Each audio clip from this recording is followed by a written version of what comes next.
3, 2, 1. Game over.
Y cuando son las 10:04 de este sábado 9 de mayo comienza el programa 848 de Game Over, que tendremos noticias. El juego esta semana será City Hunter para PlayStation 5 y Nintendo Switch, porque obviamente o coges una consola del 2017 o coges la consola de la actual generación, no hay punto intermedio. Y acabaremos con la hora de las letras con The Dresden Files. ¿Cómo se llama en España, Abraham? La saga de Dresden. La saga de Dresden. Una saga de novelas muy interesante, bastante antigua, pero que todavía sigue en activo, y de la que tenemos mucho cariño aquí, pero ya hablaremos más tarde porque lo haremos acompañados del equipo aquí presente.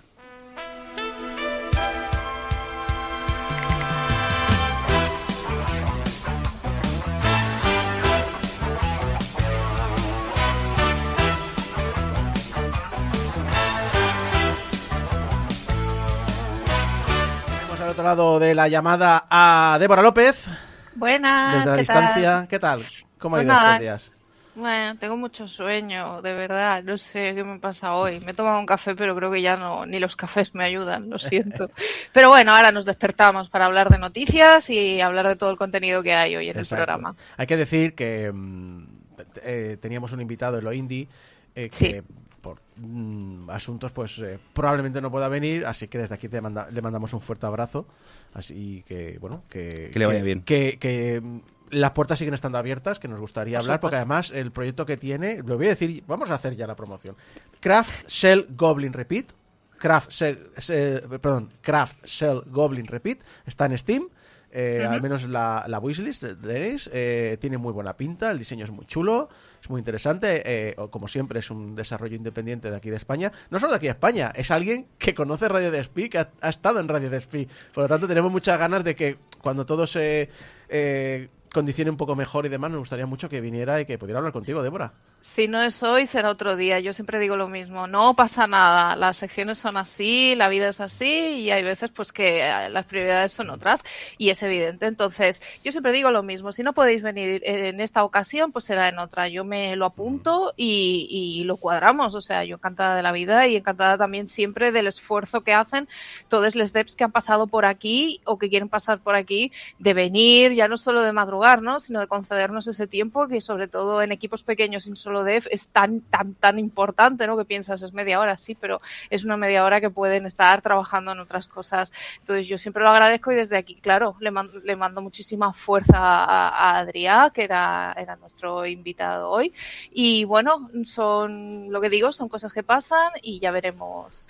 Hoy a lo mejor es otro día de esos en que, como se hace la broma, no tengo sección, pero bueno, yo os a ver, mandaré Débora, apreciamos tu presencia igual. No intento forzarte, porque obviamente eres una mujer súper ocupada, porque hablamos en privado y sé que el adulting es muy duro y el mercado laboral es peor, pero a mí me gustaría que vinieras todas las semanas, si pudiera ser. Es decir, yo encantado de que estés aquí, porque además todo lo que sean voces diversas es lo que siempre he intentado empujar muchísimo, porque al final lo que pasa, para escuchar mi opinión ya me tengo a mí.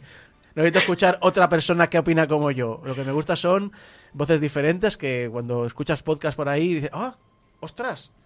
yo no lo había vivido así. Ostras, qué guapo. No lo había pensado de esta manera. Puedo estar de acuerdo o no, pero como mínimo digo, Claro. hostia, esta otra manera es chula, no lo había mirado. También nos acompaña con nosotros David Cordovilla, que está a los mandos del programa hoy. Muy buenas, aquí me ha tocado Novene Gecko. ¿Qué tal? ¿Qué tal la semana? Bien, la verdad. Me han dicho que te has enganchado a algo que no esperabas enganchar. El Dungeon Crawler. Sí. Estoy El escapando. Vampire Crawlers. El Vampire Crawlers. Bueno, Dungeon Crawler Vampire. Vampire. Y aquí escapando del Hantavirus.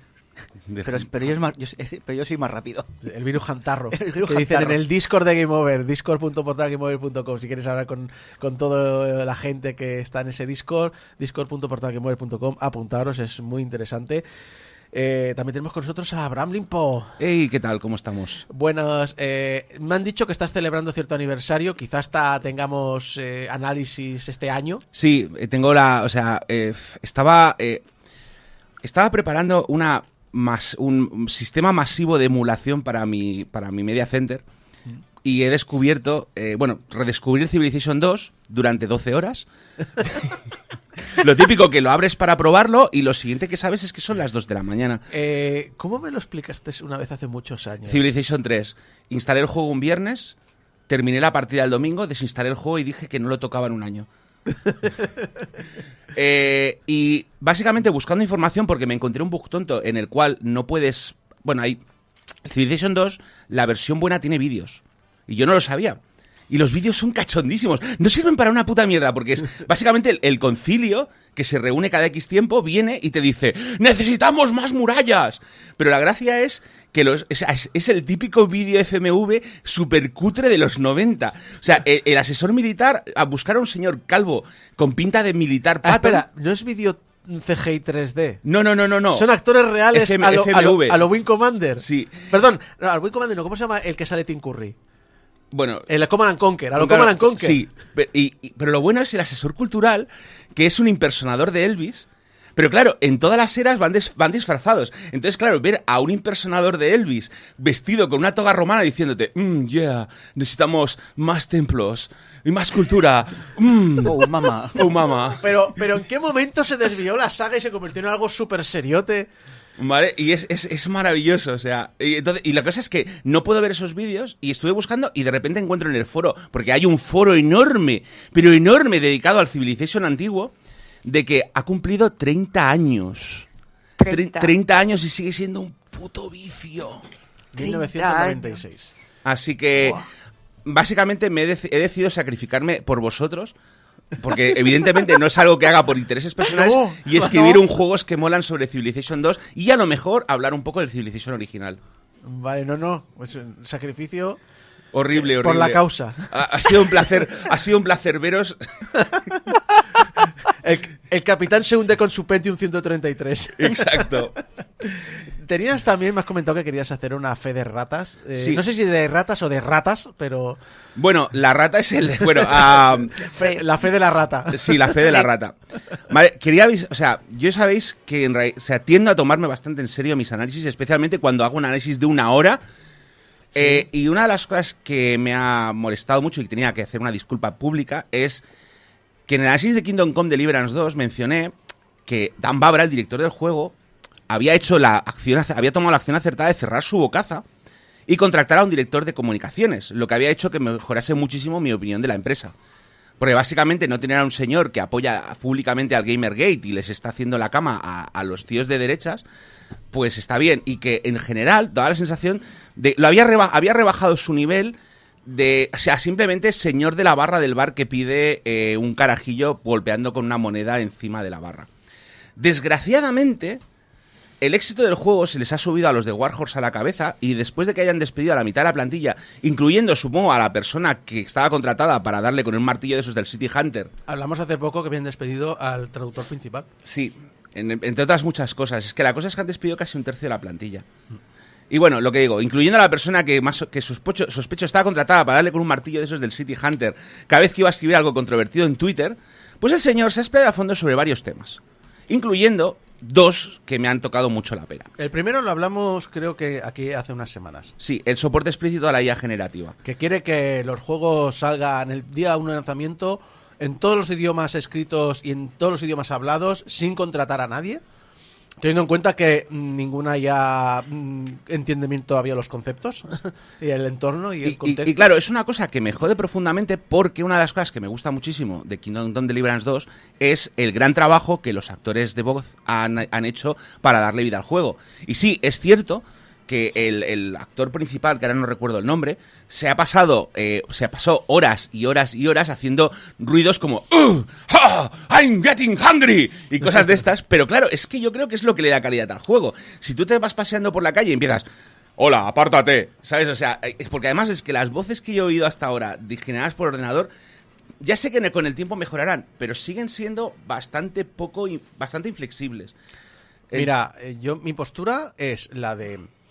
Si es que te puedo escribir un comentario bien escrito con IA generativa o un correo. Mira, si yo no quiero que me hagas el mensaje perfecto, yo creo que me escribas tú. Si no te voy a leer a ti, si voy a leer una máquina no te leo. Pero es que además estamos hablando de un juego de que se precia de ser un juego auténtico, ¿vale? Y yo creo que parte de la autenticidad es la imperfección que aportan los humanos que hay en el juego. Entonces, sustituirlos por IAs es como lo más estúpido. Pero lo que realmente me ha hecho escribir esta fe de ratas ha sido que Kingdom Come Deliverance 2 ha recibido un premio LGTB por la representación realista de los homosexuales en la historia medieval. Y este señor recibió el premio, y cito textualmente, he ganado este premio sin forzar la abundancia de tonterías woke que la industria del entretenimiento añade de manera molesta. Al mismo tiempo de que se atribuye el mérito de convencer al equipo de añadir la trama. Un equipo que incluye a gente como Prokop Jirsa, Ondrej Widner, que son los directores reales del juego, a Marek Kremak y Richard Malatinsky, seguramente los he pronunciado fatal, porque no sé pronunciar el juego... ¿Es polaco pues, sí, o es...? ¿Vale? Que son los directores de narrativa reales, y no el señor Babra, ¿vale? Estoy muy seguro que fue más bien al revés, porque además yo sé de buena tinta que al Daniel Babra muchas de las cosas que se incluyeron en el juego se incluyeron a regañadientes por su lado. ¿Vale? Y es una cosa que me apena enormemente porque, es lo que digo, es un juego que me alegró muchísimo ver la inclusión de voces plurales, como un equipo más grande y más diverso había diluido ese perreteverdismo del señor Babra, que no, o sea, y claro, es como, no quiero quitarle méritos al juego, pero claro, me deja un sabor muy agridulce, pero no todo es malo. La cosa que me consuela es que Babra no dirigirá el próximo videojuego de Warhorse, ya que lo han puesto al cargo de dirigir la película de Kingdom Come Deliverance. Dicen que ha sido una cosa de acuerdo mutuo, pero básicamente cuando lees entre líneas todo suena a corpocharla de esta persona nos resulta molesta y tenemos que apartarlo como sea de nuestra fuente de ingresos principal. Y yo creo que la prueba definitiva de que es esto es que aquí han puesto al cargo del próximo videojuego a Prokop Jirsa, que al final es la persona que probablemente se encargó de desarrollar el juego anterior. Así que, lo siento chicos, prometo no volver a hablar bien de Babra. Muchas gracias. Yo por lo menos te lo agradezco porque este señor ya con el primer lanzamiento del juego ya se supo que era un mierdas. Y aún así se ha mantenido en ser un mierdas. Es una persona de mierda. Y la verdad, yo lo siento, pero no soy la única. Y aquí lo digo en alto, se hizo boicot al primer juego y se ha hecho boicot al segundo juego. El segundo juego no tanto porque la gente ya no se acordaba de las declaraciones que hizo este señor con el primer lanzamiento, ni el posicionamiento que tomó, etcétera, etcétera. Pero sí es cierto que evidentemente han hecho bien en apartarle, pero ese señor va a seguir ahí cobrando sus buenos dineretes mientras está soltando estas barbaridades por la boca. Entonces ahí es donde siempre digo, al final tú decides si quieres o no colaborar. Al final este señor tiene estas opiniones, coinciden con las mías, no, pues no voy a apoyar tu obra, o me da igual, bueno, pues es decisión tuya. O sea... mi postura es que no voy a ni a jugar al 1% de los juegos que sí quiero jugar, porque no me da tiempo en la vida. Entonces, puedo sustituir este juego por otro y aún así no jugaré más que al 1% de los juegos que quiero jugar en mi vida. Es decir, no es algo que me vaya a quitar. Es decir, puedo jugar a los 3 últimos Resident Evil los han sacado en Switch 2. Me puedo jugar esos 3 Resident Evil. Me puedo jugar al Pragmata. Me puedo jugar en los ratos libres al Vampire Crawlers y aún así tardo menos lo que tardaría en pasarme el Kingdom Come 2. A ver, tengo que decir de todas maneras que precisamente una de las razones por las cuales yo defiendo el Kingdom Come 2 respecto al 1 es que en el 2 el equipo es mucho más grande. Viendo entrevistas, yo veo que mucha de la narrativa la ha hecho un equipo diferente. Yo creo que va a ser muy difícil apartar a Dan Babra por una razón principal, y es que Warhorse no existiría sin este señor. O sea, por lo que o sea, gracias a sus campañas un poco de mierda, y quizás sin un poco, consiguió reunir suficiente dinero para que el primer juego saliese. Y fue un juego que salió un poco a trompicones y que salió como salió. Pero sin este señor, pues no tendríamos el segundo. Y el segundo yo creo que no se merece que esté manchado con este señor. Aunque sí, eventualmente es inexplicable, pero... Sí, o sea, a mí creo que lo que más me molestó con el lanzamiento del segundo juego, aparte de, evidentemente, se mantuvo este señor ahí dentro del equipo de desarrollo, creo que lo que más me molestó fue que como que se olvidó. O sea, todo lo que hizo este señor, todas las declaraciones que dijo este señor en el lanzamiento del primero, se olvidó. Yo leía análisis y solo hablaban de las virtudes del juego, olvidándose del contexto, que esto es una de las cosas que a mí me creo que más me molestan en la profesión. Perdóname, no, tú tienes que hablar de este contexto y tienes que decir, mira, hubo esto, ha pasado esto con este señor ha seguido haciendo declaraciones a lo largo del tiempo, incluso en el lanzamiento del segundo juego, y ahora hay un equipo más diverso, sí, estoy de acuerdo, pero este señor sigue con los tejemanejes dentro, sigue teniendo muchísimo poder, las personas lo están haciendo a regañadientes y lo han metido, y además es que cuando salió la prensa a hablar de este juego, todas las noticias y todos los análisis, todas las críticas, prácticamente ninguna habló de este señor, y es lo que decimos siempre, lo siento, pero no podemos tampoco seguir con la cantinela de separar obra de autor, no se puede. En el chat de podéis ir a youtube.com/portalgameover, podéis ver el directo, podéis participar en el chat, y en el chat Taylor dices, hay que separar a la obra del autor y al autor de su cabeza. Pues en este caso casi que te diría que estoy de acuerdo. ¿Sí? A ver, aquí también se abre otro debate, Débora, que es el 99,99% de la gente que escribe noticias de videojuegos, primero no es periodista, y segundo, aunque lo sean, tienes que escribir 200 noticias al día para llegar al sueldo mínimo, o sea que tampoco hay profesionalización, porque no es posible haber profesionalización. Nos podemos permitir este lujo cuando somos un grupo de amigos que nos juntamos los sábados, en vez de hacer un partido de fútbol, hacer un programa de radio y hablamos de lo que queremos, y es nuestra opinión y ya está. Yo creo que es la gracia de los podcasts, que es mira, aquí nadie va a ganar dinero. Ni siquiera en Game Over ni siquiera nos van a dar los juegos gratis. Menos esta semana que tenemos, ya lo haremos esta semana, así que por una vez hemos pedido el código, pero hemos pedido el código porque aquí el señor Saeva, él quiere comprarse los juegos en físico, pero el juego físico sale más tarde. Sí. Y ha dicho, ¿sabes qué? Como quiero hacer el análisis, que me den el código, pero el juego me lo voy a comprar igualmente. Bueno, también lo voy a haber comprado en Steam. Sí. Pero bueno, vamos, ya que los editores, ya, bueno, a ver, los distribuidores decían, oye, pedirnos por favor de esto, digo, bueno, pruébalo y saco a ver qué tal. Yo por mi lado solo quería terminar diciendo que cuando escribís el análisis del segundo, decidí darle el beneficio de la duda, porque es cierto que durante el primer juego describió cosas muy, muy, muy cuestionables, y lo mencioné en el primer juego de base. Durante el segundo había sido considerablemente más moderado, y es más, incluso habían habido eventos en los que los famosos Gamergaters estaban rabiando porque, claro, habían gays y había un moro, y el tío básicamente le respondió, es históricamente correcto. Entonces, esencialmente lo que hice fue rebajarlo de señor a básicamente conservador de Europa del Este. Pero obviamente lo que pasó en realidad es que este señor debía tener un gag order, o sea, tenía instrucciones muy claras de no abrir la bocaza y dejar que el comunicador jefe, que es un señor bastante majo y mucho más inteligente, al menos a la hora de hablar, hiciese las comunicaciones. Entonces, claro, cuando yo veía las comunicaciones oficiales y no oficiales de Kingdom Come 2, el mensaje que se transmitía era un mensaje muy diferente. Obviamente, en el momento en que este señor... en el momento en que Kingdom Come ha vendido un montón y a este señor se le ha inflado el ego, pues supongo, y ya te digo, que ha habido una serie de despidos masivos. Y le han dado un premio, por lo tanto, no hay nadie delante para frenarle. Pues yo creo que a este señor se le ha inflado un poco el ego y ha vuelto y bueno, esencialmente ya no hay quien lo pare. Bueno, vamos, ya está, termino. Hemos alargado mucho el tema. Y porque no hemos terminado con la presentación, y servidores de ustedes, Isaac Viana. ¡Guapo!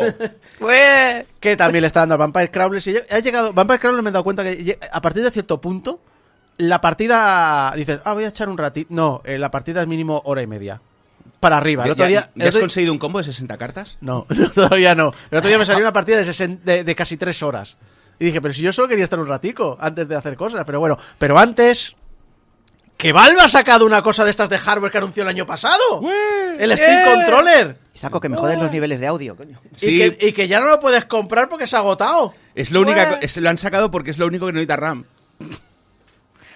Sí. Algo y de también, RAM necesitará. No sé. A ver, también comentaron en unas declaraciones a posteriori del lanzamiento, bueno, más o menos con el lanzamiento y tal, que han hecho el lanzamiento de este hardware para preparar a los jugadores y a los usuarios frente al lanzamiento de la Steam Machine. Eso es interesante. Voy a volver a eso, tengo aquí un comentario más y luego vuelvo a eso. Valve ha comentado en Blue Sky que se vendió mucho más rápido de lo que habían anticipado y que están trabajando en reponer stock. Se agotó en 1 hora todo el stock que tenían. Y a la hora y media estaban en eBay a 300 euros. Sí, para evitar problemas con los revendedores, Ratas. ya os podéis poner en una lista de espera.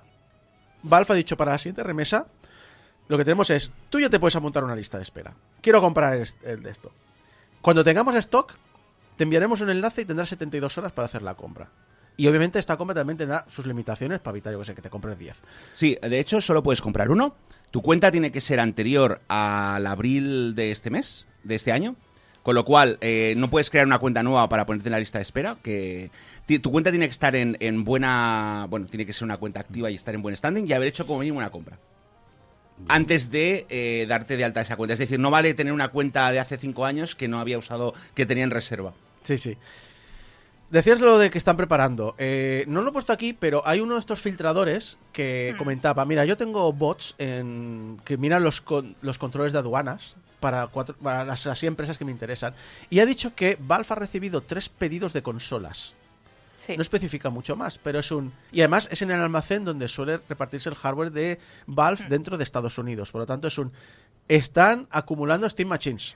A ver, primero de todo, con el tema de este mando, desde Valve ya hicieron el comunicado de que se habían esperado un poco más a lanzarlo porque estaban haciendo acopio de unidades. Que aún haciendo acopio de unidades, Valve se agotaron en 30 minutos, 20 minutos, ¿vale? Para que os hagáis una idea. Por otro lado, también comentaron, creo que a posteriori, que lo que estaban haciendo era lanzar ahora el mando para preparar de aquí a unos meses a los jugadores para el lanzamiento de la Steam Machine, ¿vale? Y que lo que querían era hacerlo de manera progresiva, que me parece también una idea muy inteligente. ¿Por qué? Porque tú ahora te compras el mando, que son 100 euros, ¿vale? Que tampoco es descabellado viendo el panorama de cómo son los mandos de esta generación y demás. Y luego de aquí a unos meses, ya un poco recuperada, pues ya te compras a lo mejor la Steam Machine. Entonces yo creo que esto es como una estrategia que están siguiendo, que por otro lado yo creo que también esto lo están aplicando para la Steam Machine. Lo que están intentando es hacer acopio, y una de las cosas en las que estaban también insistiendo mucho es que una cosa que querían hacer es lanzar al mercado la Steam Machine de manera que estuviese lo más ajustado de precio posible. Sabemos ahora mismo que componentes como la RAM están, vamos, imposibles. Entonces lo que te está intentando hacer Steam, por eso también lo comentó en esas declaraciones hablando del mando, era hacer acopio de consolas y ajustar lo máximo el precio, porque entienden perfectamente todo lo que está pasando. Y la verdad es que me está pareciendo una estrategia increíble y que se centra muchísimo más en los jugadores que lo que están haciendo ahora mismo otras compañías como Sony. Xbox ahora se está poniendo un poco las pilas, pero tenemos los casos también de Nintendo, que esta semana ha dado otra vez el campanazo lanzando, bueno, pues un juego de Nintendo, creo que es de Nintendo 64, no sé qué consola retro, un poco maqueado y tuneado a un precio de 50 pavos. Es un remake. Va a ser un juego nuevo, aunque sea el juego 64. Pero sí que es cierto que es un juego que ya hemos jugado. Efectivamente. Pero yo también ahí añadiría que yo creo que Valve también lo que está probando es... se está metiendo en un mercado nuevo que es la distribución de hardware. Y creo que distribuir el Steam Controller también les ha servido un poco para poner a prueba todas las redes de distribución, problemas, puntos de choque. Por ejemplo, ahora con el problema de los revendedores han dicho, pues mira, sabemos que existen, pero podemos solucionarlo de esta manera. Lo han visto después de que ocurriera el problema. Yo creo que también le está sirviendo un poco de campo de pruebas, porque no es lo mismo jugar con un aparato que vale 100 euros que con un aparato que vale 1000. O unas gafas que valen 1500. Por inventarme los precios. Es que aquí hay otro tema, y es que Steam, lo que es el hardware de Steam, ha pasado de ser una cosa de nicho, desde mi punto de vista, porque, vamos a ver, Valve no es la primera vez que saca hardware, ¿vale? Ha sacado anteriormente alguna cosa. El Index, Entonces, por ejemplo. claro, Sí. pero todo eso era más de nicho, si os dais cuenta. Ahora yo creo que ha accedido a un público mayor, y yo creo que Valve es a lo que se está enfrentando ahora mismo, porque esto viene de, evidentemente, el éxito de la Steam Deck. Entonces sí, probablemente tienes razón, Isaco, y yo veo aquí el punto este de que ni siquiera Valve se esperaba este exitazo que ha tenido el mando. Sí, sí. El hecho de que más o menos estamos posicionando mentalmente. Obviamente no llega al nivel, ¿eh? Estamos hablando. No lo podemos comparar con una Play, que la Play 5 lleva vendida 95 millones de máquinas. ¿No? Eso no es comparable. No. Pero empezamos a tener la apetita en ser la marca de consolas dentro de algo que no es consolizable como es un PC. Porque está la Rogali, está la española ahora que han sacado una especie de Steam Machine, etcétera. Hay muchas empresas que ya han hecho esto durante toda la vida. Pero Valve se posiciona en una pseudo forma de fabricante de consolas. Y de repente se convierte en un nuevo actor. Pero un nuevo actor que además no tiene problemas. Es decir, no es como Nintendo, Sony o Microsoft, que vale que son negocios mucho más amplios, pero quiera que no, el negocio es muy crítico, mientras que para Valve casi es como un no vamos a perder con esto. Si vendemos más, todavía venderemos más juegos, por tanto ganaremos más dinero. Pero no estamos vendiendo a pérdidas, no necesitamos esto para seguir funcionando porque no es nuestro negocio principal, y aún así se está reposicionando como un cuarto actor dentro del mercado de consolas de algo que consideramos que no era una consola, que era el PC. Yo lo único que tengo que añadir es que estoy deseando que la Unión Europea empiece a picarle la cresta a Steam para que permita la inclusión transparente de otros storefronts como el de GOG. Porque está muy bien, o sea, estoy muy contento con todo lo que está haciendo Steam, especialmente al sacar una consola basada en Linux, que es una fantástica alternativa a Windows. Sí. El layer de emulación está muy bien, pero seguimos vinculados, o sea, sigue siendo una consola que está vinculada específicamente a un vendor.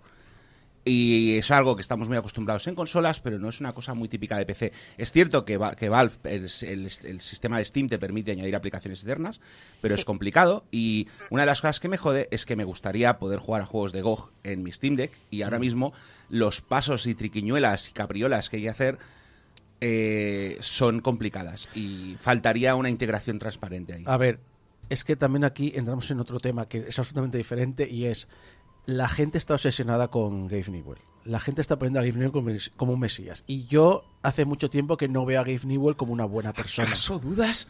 ¿Acaso dudas del mesías? ¡Es el Mesías! ¡Mesías del compatible! ¡Are you ready for a miracle? Muy gracioso con los memes. Me pasa igual como pasaba con Putin. Me hace mucha gracia los memes, no los voy a hacer públicos porque lo que está haciendo es suavizar su imagen. Es una empresa que sabe que mucho de su dinero viene del juego ilegal en menores de edad con sus skins, que solo ha movido ficha cuando ve las patitas de la justicia asomar. Es una persona que está en juicios por temas del Storefront, que sí, que cuando salió hace 20 años el 30% era una mierda, pero ahora estamos en otro mercado, y tiene algunos temas más. Es decir, no es una persona... Aparte, ahora que están en juicios Elon Musk contra Sam Altman, ha salido un correo de Gabe Newell hablando a Elon Musk para que Kojima vaya a ver SpaceX. Y se ve que Gabe Newell es amiguito de Elon Musk bastante, aunque sea solo a nivel de negocios. Es decir, Gabe Newell tiene muchas cositas que no me hacen gracia. No es el señor del mal, como pasa en otras empresas, pero no es esa buena persona que lo hace todo por... No. No es el señor del mal, pero es amigo del señor del mal, así. Exacto. Pero también quería deciros... ¡Que o no! ¡No! Hablando de retrasados, digo de retrasos. Sí. PC Fútbol 8 se retrasa. ¡De nuevo! ¡De nuevo! ¿Cuántas lleva? Mira, Frank G. Matas en Vandal. Voy a citar cómo arranca su noticia en Vandal sobre el retraso de PC Fútbol 8. PC Fútbol 8 acumula casi tantos retrasos como futbolistas hay en un partido de fútbol. 19. 19 retrasos. Y vamos contando, que todavía no... En el chat, de hecho, alguien comentaba algo del... ¿Cómo estaba? Ahora me he perdido. Del PC Fútbol, sí. Ahora lo he perdido porque está muy atrás. También No, han comentado el diseño de Star Fox. Y a mí me Sí, mola también. porque me recuerda a, ¿sabes el meme del zorro del mal hecho de Taxidermia? Sí. Que está así que sentado en una silla, pues. Pero Sí. hay que decir que lo que me gusta del rediseño es que la postura de Nintendo siempre me ha gustado de, oye, yo voy a hacer esto. Si os gusta bien y si no también. Pero esto es lo que yo quiero hacer. A mí me gusta el comentario de Celior que dice: se va a retrasar tanto que va a salir en el pasado. Bueno. Os iba a decir, si queréis estar al tanto de la movida de PC Fútbol, Rafa Laguna en Blue Sky pone actualizaciones de cada vez que se retrasa y los motivos y los comunicados y todo. Es buenísimo. Está bien que lo menciones porque justamente ayer estaba en su stream y pasó el vídeo de presentación del programador jefe de PC Fútbol y Dios mío, es como... no tengo palabras para describir o sea, por favor, a ver, aparte de que es un amor de persona, seguid a Rafa Laguna, por favor. Es que, en serio, yo o sea, no sabía nada de PC Fútbol 8, he intentado no enterarme de nada porque, honestamente, ¿para qué? Pero cuanto más... Evidentemente llega un momento en que no puedes ignorarlo y cuanto más me entero, más esperpento... Es esencialmente un producto español, pero un producto español del siglo XVIII, un esperpento. Un esperpento en 3 actos. Sí, sí. Volviendo al tema de antes, dice Junior en chat, lo que pasa con Newell no es que sea bueno, es que con lo que podemos comparar, pues sale ganando siempre. Sí, un poco sí. Es un poco como el Cliff Sinclair. Sí, no es tampoco una buena persona, pero comparado con Alan Sugar... es que vaya dos movieron. Bueno, ¿cómo se llamaba el de Commodore? Jack Trammell. Jack Trammell. Madre mía. No, pero vamos a hablar de noticias de inteligencia artificial. Hemos empezado con la inteligencia artificial de Bavra. Vamos a continuar. No confundir con la estupidez humana, que es Bavra. Exacto. Vamos a comenzar con IA. Bueno, una noticia de IA, que es la nueva directora ejecutiva de Xbox, Asha Sharma, que recordemos que viene a ser la presidenta de división de inteligencia artificial Core AI de Microsoft. Ha anunciado... Esto es muy importante. Ahora se habla de Xbox. Pues te voy a hablar de Xbox. Xbox ha anunciado que... Asha Sharma ha anunciado que van a dejar de desarrollar Copilot para consola y que van a ir desfasando el Copilot de móvil. En realidad todo esto es parte de una estrategia de Microsoft porque se han dado cuenta de que por alguna razón a la gente no le gusta que le metan por el culo la IA. Efectivamente. ¿Quién iba a decir que hacer un sistema operativo de mierda como es Windows 11, que consigue hacer todo lo que hacía Windows 10, pero peor, consumiendo el doble de recursos y el triple de CPU? Porque claro, todo lo que antes eran aplicaciones nativas, como el menú de inicio, ahora son aplicaciones web hechas en JavaScript, con perdón, pero es que es así, sí. Y encima te embuten todos los servicios de suscripción que pueden y la IA por el culo, de repente, es que resulta que no es popular y la gente no lo está adoptando. ¿Quién iba a decirlo? ¡No lo entiendo! A ver, es decir, Microsoft no está dejando Copilot. Aparte que si miráis canales dedicados a IA, ¿qué Copilot? Porque Microsoft tiene como 78 servicios de inteligencia artificial completa y absolutamente diferentes el uno del otro, y los 78 se llaman Copilot. Vamos a meterle inteligencia artificial al Notepad.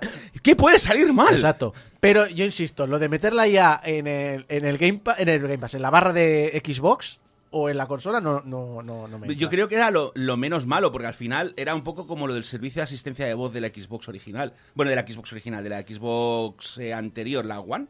¿La One? Siempre me confundo con los nombres. Que tenías eso de que pulsabas el botón y decías, cámbiame el palo de golf por el 9 Iron. Y decía, buscando la información del tiempo. No, pero hay que decir que en el Battlefield 4... usaba el reconocimiento de voz de Kinect para dar órdenes al batallón. Sí, o sea, la cosa es que habían cosas que estaban bien, pero... Pero eso no era una cosa de Microsoft, era una cosa de que DICE había implementado un reconocimiento de voz usando el Kinect, nada más. Pero que era un servicio que estaba disponible porque Microsoft había implementado eso. Exacto. En una línea parecida, ¿os acordáis del DLSS 5 de Nvidia? Que puso de ejemplo a Grace Ashcroft de Resident Evil Requiem. ¿Por qué haces estas cosas? Ahora tendré pesadillas por la noche. Sí. A ver, el productor del juego, Masato Kumazawa, dice que obviamente no pueden hablar del equipo, cómo el equipo trabajó con Nvidia al respecto, porque obviamente son secretos comerciales, bla, bla, bla, bla. Pero sí que aporta la siguiente gema sobre la polémica. Es una valoración personal sobre la polémica. El hecho que muchos jugadores comentasen que realmente les gustaba el diseño original de Grace y que no querían verlo cambiado fue algo positivo. Significó que habíamos acertado con el diseño y pone de manifiesto que Grace se ha convertido rápidamente en uno de los personajes favoritos de los fans, hasta el punto que tienen opiniones muy firmes sobre su diseño. Es un poco de reivindicar lo que decíamos antes, ¿no? Reivindicar la figura del creativo. O volvemos a el diseño de Star Fox. Diga, a mí me gusta, porque tiene un estilo propio. Tiene una personalidad propia, no es genérica. No es... En un ejemplo parecido, voy a poneros en los trailers de Mortal Kombat 2 y Street Fighter en las películas, ¿vale? Mortal Kombat... las películas de Mortal Kombat eran como las indies para... Ah, sí, a la gente que le gustan los videojuegos, por fin alguien que entiende el videojuego y demás. Y luego he visto el trailer de Street Fighter y he dicho, mira, el estilo este que tiene, visual, no es el mío. Sin embargo... Cuando veo el trailer de Mortal Kombat veo un tráiler genérico de película. Mientras que cuando veo el tráiler de Street Fighter veo algo diferente. Veo algo propio. Puede que yo no sea el público o que sí que lo sé, no lo sé. Pero como mínimo veo que hay una voz ahí que quiere hacer esto. Y si te gusta, entras. Y si no, pues bueno, pues ahí tienes Mortal Kombat. Que seguro que te va a gustar. Claro, la dirección artística. Esa dirección artística una IA no lo va a poder hacer. Yo lo siento, pero es así. Y a mí de las declaraciones, mi opinión, son bastante tibias. Entiendo por qué, porque... Y va siendo una cultura como la japonesa y siendo una corporación como Capcom. Exacto. Por un lado me parecen tibias porque sabemos el horror y las pesadillas de lo que vimos aquí todos, pero por el otro lado también me ha gustado ver que han decidido hacer esta declaración, ¿no? Porque de alguna manera parece que ahora cada vez que hay una declaración que puede sonar mínimamente en contra de ciertas herramientas y de la IA, ya va la gente a piñón, o sea, a piñón. Entonces, me ha gustado por ese lado. Me hubiese gustado que no hubiese sido tan tibio, tan bien queda, pero bueno, ahí lo tenemos. No sé si lo vemos desde el punto de vista nicho nuestro, pero cuando ves vídeos ya más o nivel económico o nivel social, la IA es bastante odiada en general por el público, no del público de videojuegos, sino por el público en general. A ver, el problema es que no puede hacer declaraciones menos tibias porque la IA...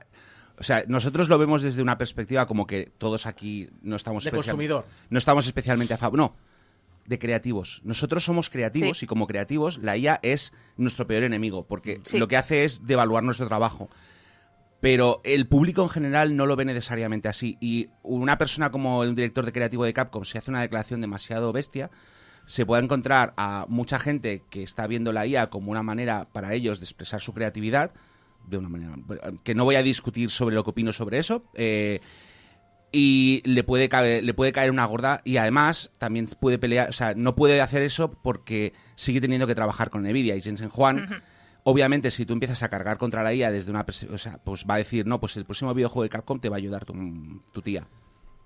¿Sabes? Y el problema es que como ahora mismo el resto de compañías gráficas que se limitan a ATI porque Intel acaba de anunciar que ya no va a fabricar más Battlemage, y que la siguiente generación que ya no la van a sacar y que ya veremos si la siguiente generación se sale o no sale, porque recordemos que Nvidia ha comprado, creo que era un 20% de las acciones de Intel, con lo cual no creo que le interese ahora mismo a Nvidia que Intel... Un 20% es suficiente como para tener control operativo de una compañía, ¿eh? Es muchísimo. Intel estaba en muy mal estado. Y a lo mejor, no me hagas mucho caso del número, porque a lo mejor el gobierno de Estados Unidos pilló un 10.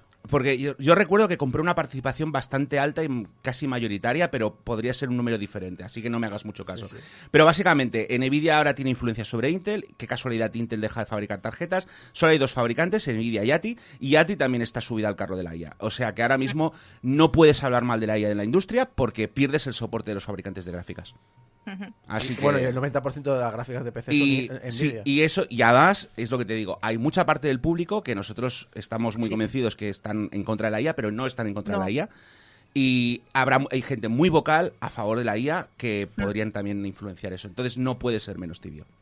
Muy, muy a favor también del comentario que hace Junior en el chat, que dice, ¿sabéis qué trabajo sí que puede hacer la IA y mejor que actualmente el de cualquier directivo y CEO de empresa? Total, para tomar decisiones al tuntún lo preferiría. Yo siempre me he quedado con la opinión.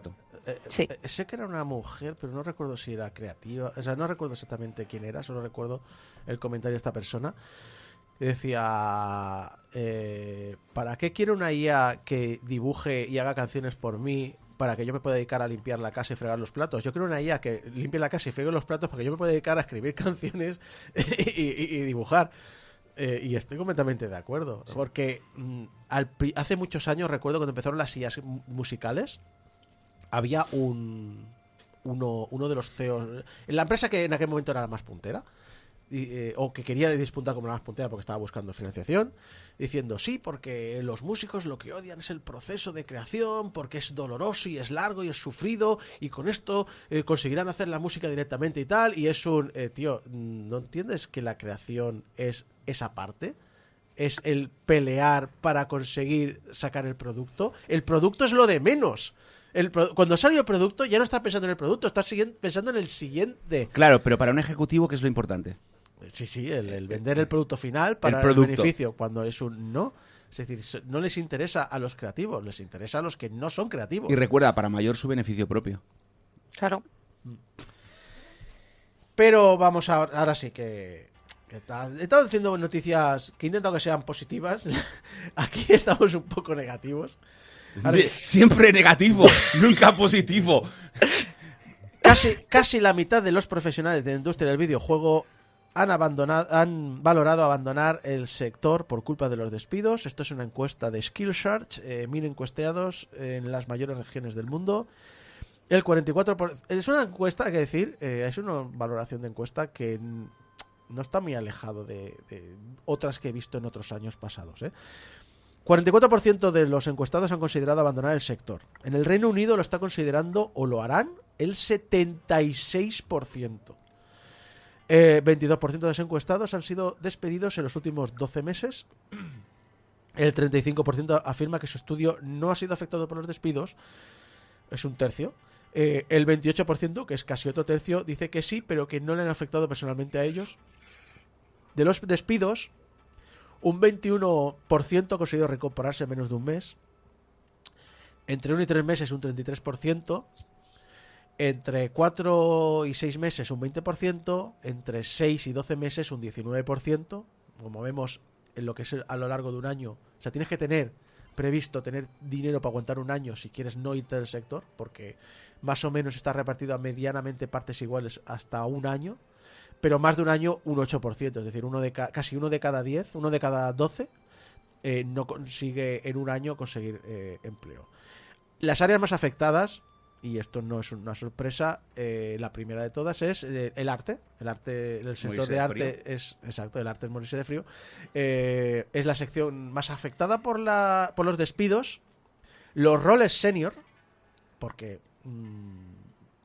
porque pagar el salario de 3 juniors, pues eso. Curiosamente, afecta más a empresas con más de 250 empleados. Yo sospecho que ahí es donde están los directivos que ganan bonus y meten iniciativas sin pensar si las iniciativas son buenas y malas, y aquí es donde usan la excusa de la IA.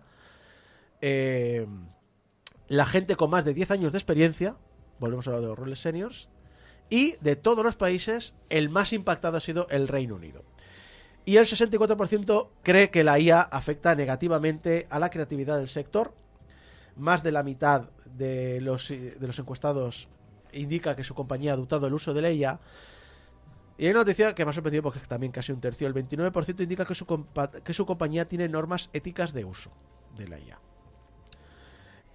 Aquí voy a hacer un momento... No te voy a decir un abogado del diablo, pero voy a hacer un indicativo que sí que lo he estado viendo mucho en noticias medianamente del sector o económicas. Bueno, de hecho económicas, porque en general no es ni siquiera del sector del videojuego, es en general de toda la industria. La mayor parte de despidos de gente en grandes empresas que dicen que es por IA, se ve que no es por IA. Pero es la excusa que necesitaban para decir, no, queremos hacer un ERE, hemos comprado la licencia del Copilot, es por IA, pero realmente es un... no, es que si no, tienes que justificar esos despidos. A ver, es que esto es lo que nos está pasando con, por ejemplo, la cesta de la compra.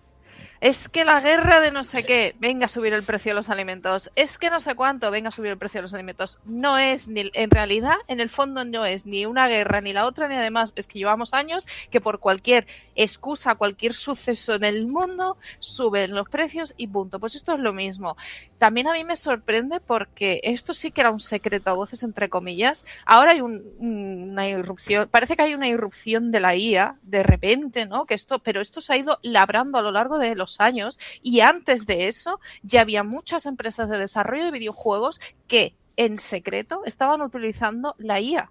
Ya estaban utilizando primeras versiones de IA para sus desarrollos, solo que no se decía. ¿Por qué? Porque les daba vergüenza de alguna manera o sabían que no iba a tener la aceptación que tiene ahora mismo, porque ahora mismo nos han preparado a la sociedad, han preparado a muchos países, han preparado a todo el tema del capitalismo a que aceptemos la IA en nuestro día a día y en cualquier cosa. Entonces ahora sí que pueden decirlo y además usarlo como excusa para echar a gente a la calle. Yo lo que quería añadir es... Pues mira usted, yo venía a decir algo que se me ha olvidado. Mira, te voy a ayudar. Volviendo sí. Vale. Sobre el tema de la IA, yo lo que quería decir es que recordemos que antes de la excusa de despedir por la IA, estaban usando la excusa de que hemos sobrecontratado durante la pandemia y hemos de despedir gente, pero al final se trata de que los inversores piden unos réditos que solo se pueden conseguir despidiendo a gente. Lo segundo es que en China, un país conocido por su libertad,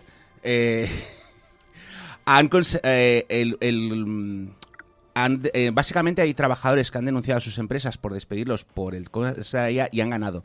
Los tribunales chinos, de hecho, ya han ganado 2 juicios. El primer juicio sentó un precedente y el segundo ha reafirmado el precedente. Han dicho, las empresas no pueden despedir empleados por la IA, porque la IA es una mejora voluntaria y no una situación de crisis. Si quieres usar la IA, eres bienvenido a usarla, pero tus empleados tienes que reentrenarlos y seguir usándolos. Si no compres IA. Y más un país que está generando su propia IA bajo sus propios microprocesadores. Sí. Y con su propia red energética que puede soportarla, es decir... sí. Es interesante lo que está pasando. Ya te digo yo... Yo lo que quiero ver son juicios parecidos aquí. No, pero tenemos que empezar a hacer cosas así porque... Ya. A ver, aquí hemos entrevistado al sector sindical del videojuego de la CGT, es decir, supongo que son casos que les interesará estudiar.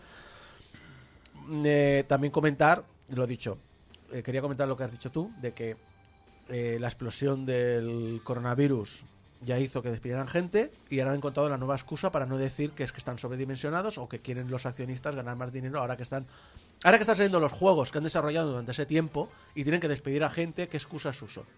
Esta. También hay que decir que sobre todo el videojuego pasa crisis parecidas regularmente y aunque no es agradable y mucha gente se vaya al sector, también de aquí salen muchos estudios nuevos. De hecho, esta semana he estado viendo varias noticias de nuevos veteranos que se juntan a hacer estudios nuevos. Había uno en concreto, ahora no recuerdo, sé que era en Canadá, no recuerdo el estudio donde venía, no sé si era... Sí, creo que era Ubisoft, porque me parece que estaban involucrados en Assassin's Creed y se han juntado de varias empresas, roles senior, y han dicho, mira, tenemos dinero para aguantar un año con un equipo pequeñito y lo que vamos a hacer ahora es, no vamos a buscar inversores, no vamos a buscar nada. Vamos a crear una base de lo que queremos hacer. Vamos a programar el concepto que queremos. Vamos a asegurarnos que está bien parido, porque tenemos el dinero para sostenernos.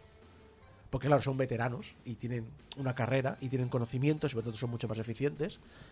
Y después vamos a buscar cómo soportar esto. Mi tema aquí con esto es que normalmente esto sucede porque... 2 cosas. Son senior. Tú mismo lo acabas de decir. Son seniors. No les van a dar trabajo. Uno de los motivos por los cuales no les están dando trabajo es porque los seniors tienen muy claro lo que se debería de cobrar y las condiciones laborales que deberían de tener. Mientras que los juniors, si lo tienen, no pueden aceptar otra cosa, ¿vale? Los seniors no se van a permitir eso. Además, tienen un conocimiento como a poder hacerlo. Y esto para mí es como cuando aquí nos vendían la moto de, no encuentras trabajo, emprende. Es lo mismo. O sea, no te queda otra que buscarte la vida. No vendo el emprendimiento, digo lo que es lo que ocurre, nada más. Es decir.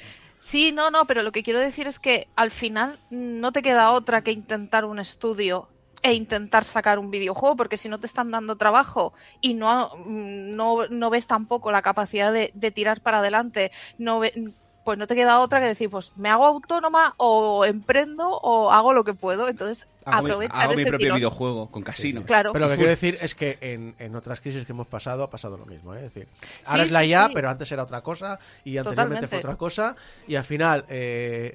obviamente mucha gente que se queda por el camino y se va a hacer otras cosas, pero hay otra gente creativa que crea empresas nuevas con pequeños proyectos nuevos y que nos gusta o no es la realidad de la vida, es decir, pasa en todo. Es decir, lo de este problema que hay ahora con el tema de que no, es que con la IA no hay juniors, no es un tema del videojuego, es un tema del sector tecnológico en general y es una discusión que se está en muchos programas de actualidad o economía y demás, lo están hablando, es decir... o sea, las empresas grandes se están dando cuenta de que no es sostenible el cargarse los juniors, porque de aquí a 10 años van a tener un problema muy grave. Y a lo mejor una empresa pequeña le da igual, pero cuando eres, yo que sé, Microsoft, no puedes permitirte no tener una cantera siempre renovando a los seniors. Porque sabes que los seniors, no es que no se vayan a jubilar, es que los seniors, si saben que tienen un valor, pueden buscar otras ofertas. O muchas veces, y esto es una cosa que he visto en muchos amigos informáticos, se van a trabajos que pagan menos porque aprenden cosas nuevas, porque al que le gusta algo, un sector de lo que sea, y en este caso es la tecnología, la informática y demás, cuando ya sabe hacer algo se aburre. No lo hace por dinero, ya lo tiene el dinero. Es lo que quiere, es aprender cosas nuevas y meterse en retos nuevos. Por lo tanto, es algo que las empresas grandes empiezan a medio hablar entre ellas de... Cuidado que a lo mejor nos estamos pasando. Porque hay que hacer cantera para futuros. Pero cantera para futuros, no sé si es futuro o es pasado, o como decía aquí antes el amigo, has retrasado tanto que ha vuelto al pasado. Hay una empresa de la que hablamos poco, con cierta razón, ¿no? Que es Atari, la compañía francesa, ya que es la antigua Infogrames, que lanzó con relativo éxito la Atari 2600 Plus, que recordemos es una consola que es en un 80% el tamaño del Atari 2600 original, pero que puede cargar los juegos originales de Atari y relanzaron juegos de Atari nuevos, antiguos, pero como se puede comprar ahora, o también Homebrew, que habían hecho los fans, también en formato físico, algo parecido a lo que en el último programa hablamos de la Neo Geo Plus, en el sentido de puedes poner los cartuchos y jugar tus cartuchos antiguos o nuevos y demás. Pues, lo dicho, está muy metida en temas retro. Compró el foro de Atari Age hace unos años. Ha comprado a... de hecho, comentaban antes con Saeva. Compró a Tommy Tallarico el catálogo de la ColecoVision. No, perdón, de la ColecoVision. No, de la Intellivision o de la ColecoVision. No me acuerdo, uno de los dos compró.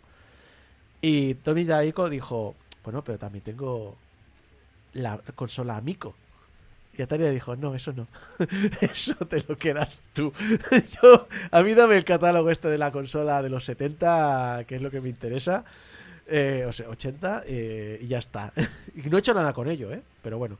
Pero hay que decir una cosa. Sigue comprando cosas relacionadas con el tema retro. Y ha adquirido la compañía Implicit Conversions por una cifra no revelada. Implicit Conversion se especializa en portear juegos clásicos a consolas modernas usando emulación propietaria. Ha estado trabajando con Atari indirectamente en Mortal Kombat Legacy Collection y Rayman, entre otros. Lo que hace es con eso, pues hacer como compilatorios que, sin tener acceso al código fuente, con las ROMs, pues puedes jugarlos en máquinas modernas. Pero es que no es la única empresa dedicada a esto, porque Atari en marzo del 2023 compró Night Dive Studios por 10 millones, que son los que hicieron los remasters de Quake, de Shadowman y de System Shock, entre otros. Y en octubre de ese mismo año, 2023, compró a Digital Eclipse por 20 millones, que lo más conocido que han hecho es las Tortugas Ninjas de Cowabunga Collection, pero también el 40 aniversario de SNK. Es decir, Atari está haciéndose una carterita de gente que sabe portear juegos antiguos a máquinas modernas, aparte de tener su Atari 2600 Plus, tener el catálogo de... Yo digo, no me acuerdo si era ColecoVision o de Intellivision. está haciéndose una carterita, un nicho ahí del retro interesante. ¿Quién iba a decir que una empresa cuya marca evoca nostalgia se dedicase a vender nostalgia? Una empresa que... Honestamente, lo que me falta es que resuciten la marca Infogrames para vendernos la nostalgia de las máquinas de 8 bits. No, hace unos meses, de hecho, a finales del año pasado, en otoño lo hicieron. Resucitaron la marca Infogrames para ser productores de pequeños indies. Y compraron, no me acuerdo, había un juego que tenía otra empresa y les compraron la licencia para lanzarlo ellos. Pasa es que es lo único que he conocido bajo el sello de Infogrames. No, a ver, es la empresa francesa, pero recordemos que en la década de los 10 entró en una especie de proceso de bancarrota, creo que se ha recuperado, se metió en casinos, en cripto, en hoteles. Hizo un Nintendo en los 60. Okay. Se metió en muchas cosas que no debía. Porque recordemos que Nintendo tenía una empresa de taxis, una empresa de Love Hotels, arroz de este que se hace rápido, fotocopiadoras, material de oficina, cunas para bebés. Es decir, apostando por lo que vende, por supuesto. Venga, Nintendo. Cosas. Lo que pasa es que me gusta que Atari se ha retirado de casi toda. Tiene una cosa de blockchain, pero nunca he entendido muy bien por qué, porque no es algo ni que esté moviendo ni una criptomoneda ni nada, tiene alguna tecnología de blockchain, que se deshizo, o sea, se separó de la empresa con la que estaba haciendo el blockchain anterior y se quedó el blockchain, pero creo que no la moneda, no sé, era algo raro. El blockchain se lo ha quedado, pero todo lo demás, el casino, hoteles y demás, sí que se deshizo y ahora se está quedando con esto. Atari Edge también tenía mucho miedo cuando fue comprada por Atari, porque dijo, a ver, que aquí compartimos ROMs. ¿Qué va a pasar? Que ahora vosotros tenéis la licencia oficial del catálogo de Atari. Y Atari por ahora dijo no. Bueno, en su momento dijo no voy a hacer nada. Seguir usando el foro como siempre. Bueno, ya veremos en qué acaba. Pero bueno, Atari. Hemos ido del futuro, que es la IA, al pasado de los 70 con que no es la Atari original. Pero bueno, es la francesa Infogrames. Pero bueno, interesante paseo por el tiempo.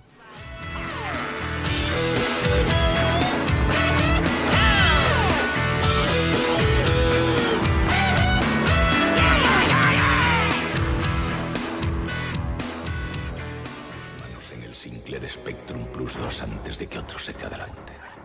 Todos quieren vivir emocionantes aventuras con sus miles de juegos y programas. Todos quieren manejar una máquina alucinante de 128K con cassette incorporado. Apresúrate, con este precio te lo pueden quitar de las manos. Sinclair Spectrum Plus 2, la máquina alucinante.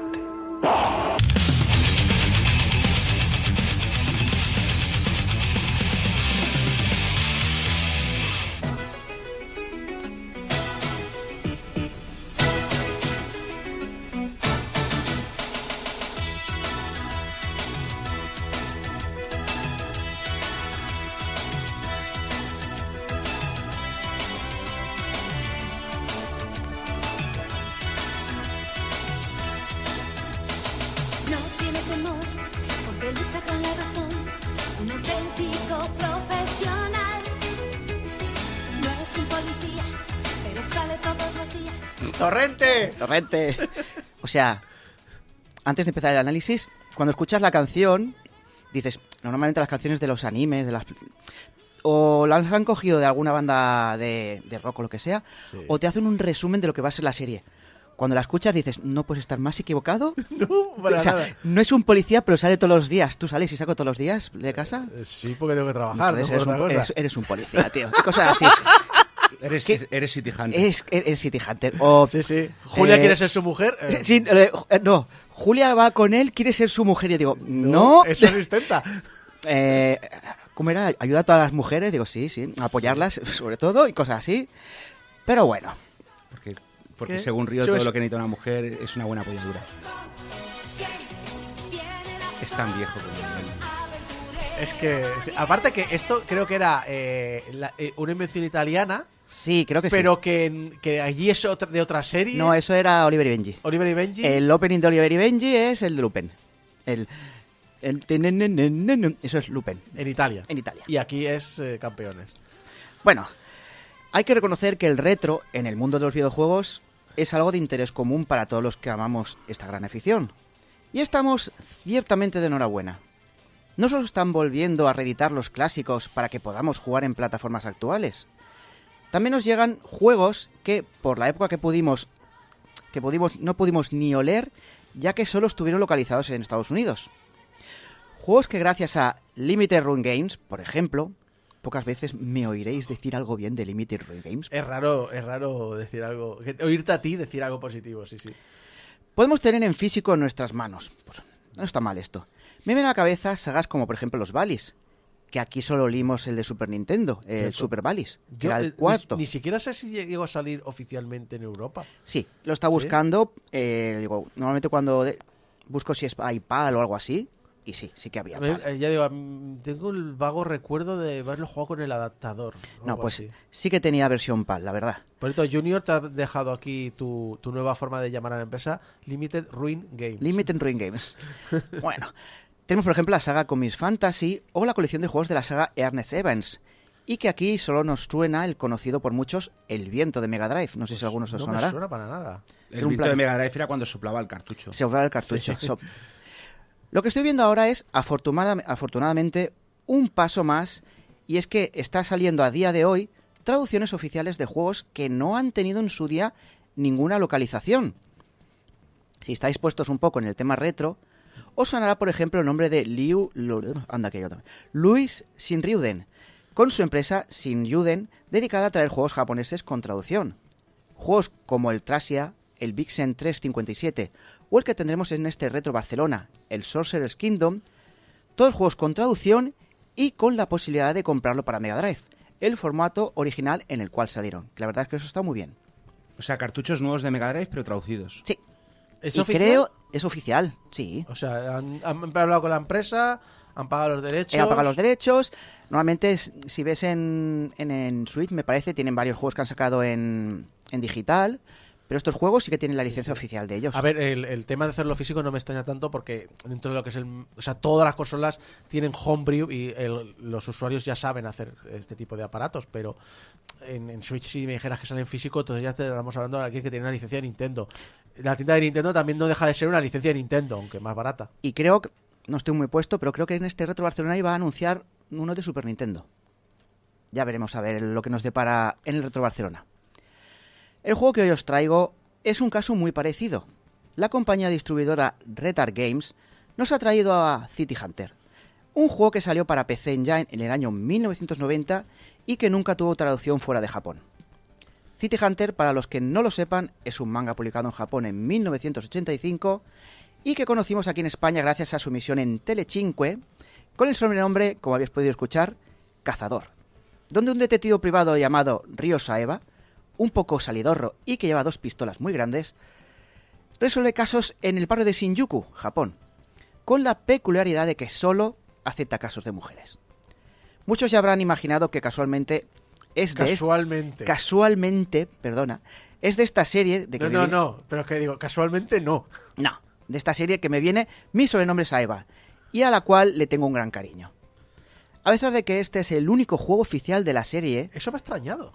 sí, esto lo otro día buscando, que había como uno de PC, pero estuve un poquito informándome y me parece que es la versión de un OVA, que era el de Secret Service, que lo puedes ver en PC. Pero no hay ningún... Entonces es un video CD. Es un video CD, pero claro, es de Japón. Claro, como he visto fotos y no pone la parte de atrás para imágenes del juego, no lo sé. Ahora, vale 200 y pico euros, no me voy a arriesgar, lo siento mucho. Por mucho que te guste la licencia. Vale. El protagonista Ryo Saeba, o sea, como decía antes, que es el único juego oficial que ha salido, el protagonista Ryo Saeba ha estado como personaje invitado en varios juegos, como por ejemplo los Famicom Jam Hero Retsuden, el 1 y el 2 para Famicom, que son unos juegos de rol con un montón de personajes de la revista Shonen Jam.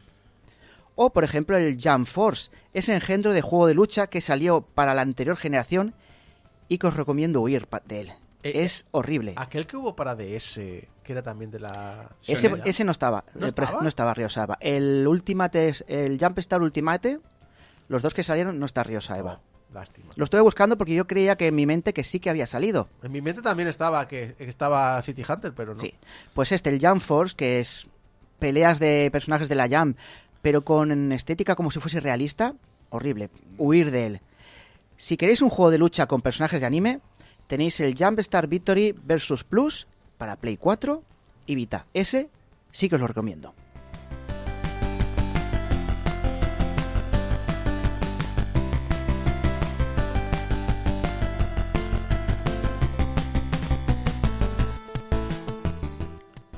Esta versión de City Hunter para consolas actuales trae varias novedades, como es de esperar, la verdad.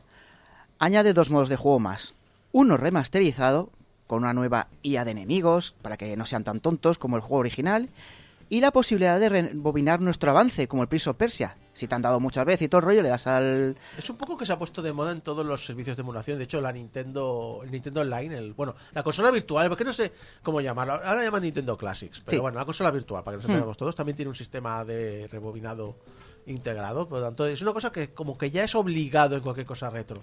Bueno, más que obligado es que empezaron a implementar en los emuladores y la gente espera que esté. Entonces no tiene ningún sentido no ponerlo. Sí, supongo más que no que- será muy difícil más que- hacer una implementación así de que rebobinar para atrás. Más que nada por aquello de que ni siquiera los jugadores que vivimos en aquella época ya tenemos la paciencia para pasarnos un juego Bueno, con las condiciones de la época. Más que paciencia es lo que hay, chaval. O sea, si pudiésemos haber elegido, hubiésemos elegido rebobinar. Pero como es lo que había, pues Ya. te lo tenías que comer. Y aparte de este nuevo modo, hay otro que es pues un modo de dificultad más difícil, que ya el juego ya es un poquito puñetero, pues lo quieres hacer todavía más difícil. Como extra, nos trae además la posibilidad de elegir varios tipos de resoluciones en pantalla y poner las típicas skyline como si fuese un monitor CRT. Un escaneo, también tiene un escaneo en 3D del juego original y la caja de PC Engine, lo puedes dar vuelta para ver el cartuchito, la tarjetita y la caja, que la verdad está graciosete. Tiene también una jukebox de los temas que suenan en el juego y una galería de imágenes que, bueno, la mayoría pertenecen al anime de los 90, pero bueno, está graciosete, la verdad. No sé si la galería sería del juego original, porque si es PC Engine, No. ¿salió No, en no. tarjeta o salió en CD? Sale en tarjeta. Vale. Y se nota, o sea, sí que la PC Engine en CD tenía calidad, se acercaba un poquito al anime, pero lo notas y dices, no, esto no es del anime. O sea, que esto es del anime, perdona. El título está traducido a varios idiomas y en especial viene traducido al castellano, algo que de verdad se agradece enormemente. Hay que decir que el tráiler está también tiene todos los trailers en todos los idiomas. Y me ha Sí. extrañado verlo el tráiler en castellano. Sí, la verdad que yo cuando lo vi dije yo, ostras, qué guay. Y otra cosa importante es que City Hunter es un juego que, como antiguamente, grababas, entre comillas, tu progreso a base de passwords. Aquí te dan la oportunidad de grabar en cualquier momento. Como lo que ha dicho Abraham, de que estamos acostumbrados a los simuladores a poder grabar en cualquier momento, es una cosa que han implementado. Y ahora vamos a meterle mano un poco a la jugabilidad y mecánicas del propio juego. El título se divide en tres fases llamadas Lo que el viento se llevó, Umibuzu odia a los gatos y La oída de Ryo y Kaori, más una cuarta cuando completamos las 3 primeras. Podemos elegir con cuál empezar, ya que están puestas individualmente como si de episodios de la propia serie de animación se tratase. Es un plataformas típico de la época, donde manejamos a Ryo Saeva disparando contra los maleantes a la vez que vamos buscando pistas para poder avanzar en la pantalla. La forma para encontrar esas pistas es una mecánica bastante recurrida en la época, y es ir abriendo puertas a ver qué nos encontramos. Una mecánica muy parecida a los juegos como Elevator Action, Rolling Thunder o el mítico Moonwalker para Mega Drive. Sí. En esos juegos lo que hacías era abrir la puerta, de pronto conseguías un arma o lo que sea y salías. Sí, el Elevator Action Returns, que lo tenéis en Sí. Switch, que es algo que eso salió en Arcade y Saturn, Sí. que es uno de los juegos que me encanta. Es de la guapísimo. época, es guapísimo. También es esa mecánica y además es necesaria porque a veces pues un poco de vida o un arma extra o lo que sea les encuentras en las puertas. Lo que pasa es que aquí, cuando entras a una puerta, vas a una habitación. No te hace solo la animación de abrir la puerta, o sea, entrar y luego otra vez salir. Ya te implementa ya que entres a una habitación. Pero bueno, es muy parecido. Así que, mientras vamos subiendo y bajando escaleras, debemos ir abriendo las puertas donde podremos encontrar más enemigos, personajes de la trama o incluso enfermeras o alguna chica que casualmente se estaba cambiando de ropa, con lo cual nos rellena la vida, muy típico de la serie de animación. Y esta mecánica se repite en todas las fases y en el mismo orden. Buscas por las habitaciones, primero encuentras la llave que abre otra puerta que antes no podías abrir, consigues una acreditación para acceder a otro sitio que no podías antes y enfrentamiento contra el jefe. Bueno, es un arcade de la época. Sí. Hay que recordar eso, que es un juego de 1990. Sí. Pasa que a diferencia, por ejemplo, del Rolling Thunder o estos, no es una pantalla seguida. O sea, no es un avance y luego ya al final. Tienes que ir subiendo, bajando... como si Un fuese poco laberinto. Sí, un poco laberinto. Como lo que has dicho tú, un laberinto. El juego es bastante asequible y no tardas mucho en poder completarlo. Aunque está alargado vilmente por varias tretas que no sé si están hechas a posta. Para empezar, las estancias son muy parecidas unas a otras. Y es bastante fácil que te pierdas en ellas. Y vayas abriendo puertas al tuntún hasta que des con el camino correcto. Como habéis podido imaginar, el juego no tiene un mapa para que te guíes por dónde vas, como los juegos antiguos. Y en algunas habitaciones entras y no hay nada. Y cuando vuelves otra vez a la pantalla, hay un enemigo esperándote que te golpea y es literalmente imposible esquivarlo. Pero es que estas son las cosas que hacían en la época para alargar los juegos. De hecho, Frankie, cuando hablábamos antes de rebobinado, sí, decía, eso no lo veo bien, se hace más fácil y se pierde el encanto de dificultad. Y luego con lo de grabar en cualquier momento, dice, grabar en cualquier momento también lo hace más fácil. Para empezar, yo el rebobinado nunca lo uso porque para empezar siempre me olvido que existe. Sí. Y no es un rollo que me atraiga. Segundo lugar, tampoco soy jugador de juegos retro así masivamente. Es decir, no me pongo me voy a pasar este juego retro a lo clásico. Pero también es cierto que puedes no usarlo si no te interesa. Y por el otro lado, está bien que esté, porque muchas veces también hay un punto de vista de jugador, al menos el mío, que es: no quiero que este juego me plantee un reto, lo que quiero es probar varias experiencias a nivel histórico. Rollo de, mira, ahora mismo, en el tiempo que me pasaría este juego, me puedo pasar 4 juegos y entender qué me aportaba cada juego. Y de esa manera estas ayudas me ayudan a ir rápido y poder disfrutar más juegos en el tiempo que antes solo pasaba uno. Complemento lo que dices, Isako, con el tema de, oye, hay jugadores que no jugaron a los retro en su época, ¿vale? Y que quieren a lo mejor meterse en los retro. Y estas opciones lo único que hacen es ampliar, ¿no?, el público y los jugadores que van a acceder.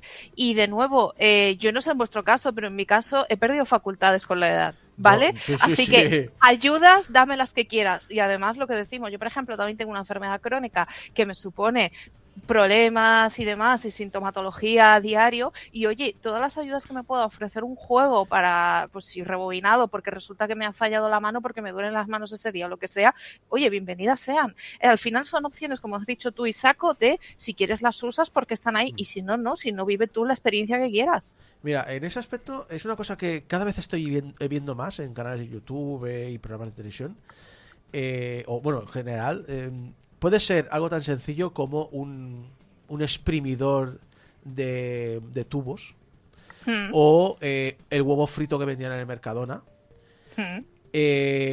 o una cosa que vi también en el canal de Evan and Kathleen en YouTube y al final, o el canal Sorted Food, al final acaba diciendo una frase que han dicho por ahí y ellos solo la repiten, y es que no entiendas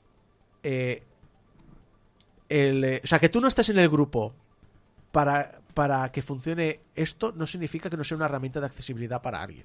Es decir, hay muchas cosas que las veo yo y digo, ¿para qué cojones quiero un huevo frito? Pero hay gente que necesita comer y tiene, pues eso, alguna incapacidad en las manos o lo que sea, y eso le da cierta autonomía. ¿Es para mí? No, yo me voy a hacer el huevo frito.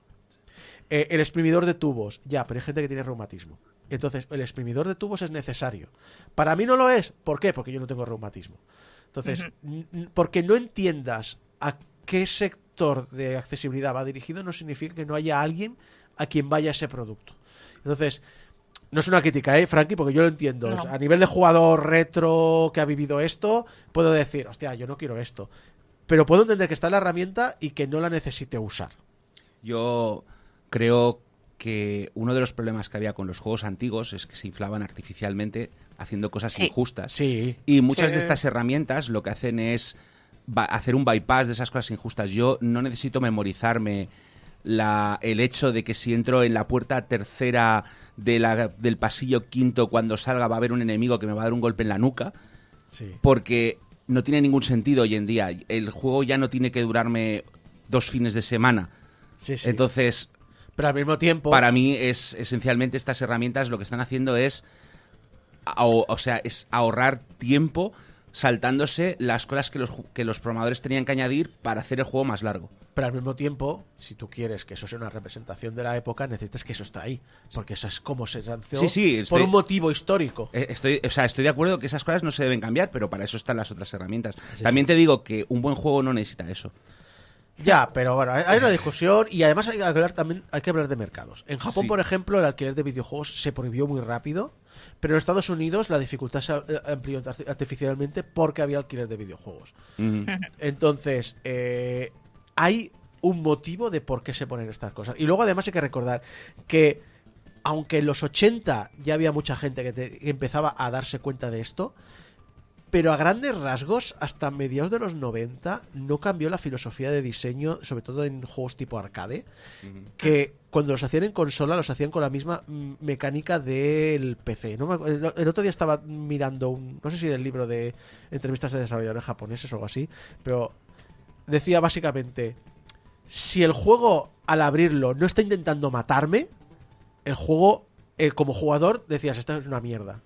Cuando es un no... Porque en recreativa tiene que hacerlo, porque quiere me quiere tu dinero. Pero me he gastado 5.000 pesetas en tu juego.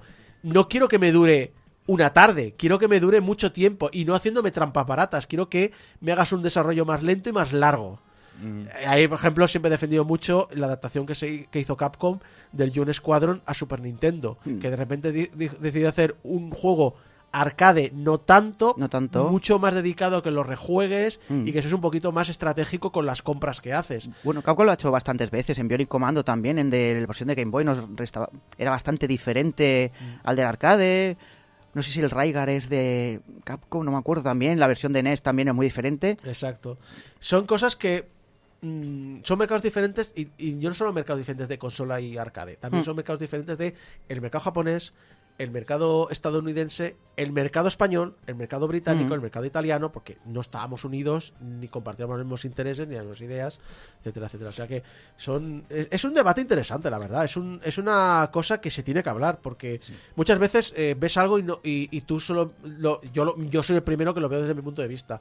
Y poco a poco, lo que hablábamos antes de necesito puntos de vista, porque yo soy muy cuadriculado a veces y no soy capaz de ver fuera de mi cuadro. Necesito que alguien vea y diga, hostia, esto me viene muy bien por esto. Y digo, hostia, no lo había pensado. Sí, yo es que básicamente, y eso creo que probablemente estoy con Débora en este aspecto, estoy muy en contra de la filosofía esta que tienen algunos gamers del Get Good. Sí. ¿Vale? Es que si no eres bueno en el juego, no estás jugando al juego. Yo, por ejemplo, y es una cosa que he dicho varias veces, no tengo ningún problema en hacer trampas. O sea, yo si estoy intentando acabarme la historia o ver el juego, porque básicamente ya he visto todo lo que me ofrecía el juego, ahora lo que quiero es ver el final, voy a hacer trampas, me voy a meter más dinero, me voy a meter vidas infinitas, lo que haga falta. Yo en ese aspecto... y estoy disfrutando el juego igual que vosotros cuando os dedicáis a pasaros 700 horas getting good. Yo en ese aspecto considero que una cosa que se ha hecho siempre es cada juego no es para todo el mundo. Los juegos no son para todo el mundo. Cada juego es para otro. Pero no tiene por qué ser así. Es que es eso. Claro, pero por eso te digo, yo no me gusta Dark Souls. Y no me gusta Dark Souls principalmente por su dificultad. Y no le voy a exigir a Dark Souls que ponga un modo fácil. Porque ese juego no es para mí. Pero es que ya está. Pero es que no tiene por qué ser así. Puedes poner un modo fácil en Dark Souls y no implica que la gente no lo pueda disfrutar. No tienes por qué usarlo. Claro. Es que ese juego... Yo para mí no, yo estoy con Isaac ese juego también. se ha diseñado para alguien que no soy yo. Y bueno, pues no entro y ya está. No pasa nada. Os gusta disfrutarlo, no os voy a prohibirlo. También es cierto lo que se pierde. Junior dice en el chat, recuerdo el reloj de Super Nintendo que me lo pasé una tarde. También hay que decir que a día de hoy igual me dura un mes. Yo recuerdo perfectamente que Mega Man X me llegaba al jefe final en el primer día. El primer día, y eso lo odié. Pero claro, eso lo hago ahora y no puedes. Ni de muerto. No puedes. Vamos. Bueno, a ver, también decir que el juego puedes jugarlo normal. O sea, que lo que a mí me da igual que vayan facilidades, que las hagan para jugadores bien. Cuanto más gente pueda jugar al juego, mejor. Lo que no quiero, por ejemplo, yo es que me quiten cosas. O sea, que un modo que estaba, lo quiten. Pero aquí puedes jugar normal y dices, ¿quiero jugar normal? Bien. ¿Quiero jugarlo mejorado que lo han mejorado? pues juega, ya está. Es lo bueno. Yo es que la cosa es esa, que al final es que el Dark Souls no es para vosotros. Sí. No, o sea, el Dark Souls no tiene por qué no serlo. Porque la cosa es que el hecho de que yo me lo pase en modo fácil o con trampas no implica que vosotros os lo podáis pasar en modo normal haciéndolo bien. De hecho, sí, vosotros podéis argumentar que tiene más mérito, pero al final yo lo que quiero es ver la historia del juego y ya está. Pero primero los Dark Souls, la historia es bueno. Me vas a se aspira. A ver, no voy a hablar del Dark Souls porque el Dark Souls no lo he jugado demasiado, pero he visto el del Ring.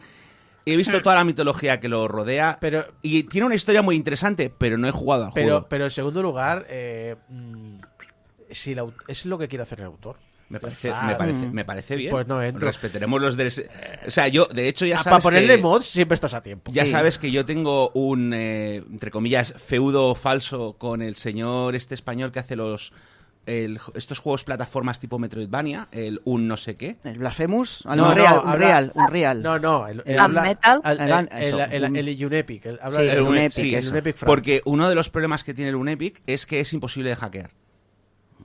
Vale, entonces básicamente llegué a un momento en que hice un softlock en la partida porque no se regeneran los monstruos, no puedes ganar más experiencia, no podía pasarme el monstruo, no podía grindearlo. Y dije, bueno, voy a intentar darme, yo qué sé, pociones infinitas, una cosa de estas. El juego es imposible de hackear. Y dije, vale, pues este juego no es para mí. Ya está. Y ya está, pero no tendría por qué no serlo. ¿Sabes? O sea, yo opino que no es necesario. Pero no bueno, sé.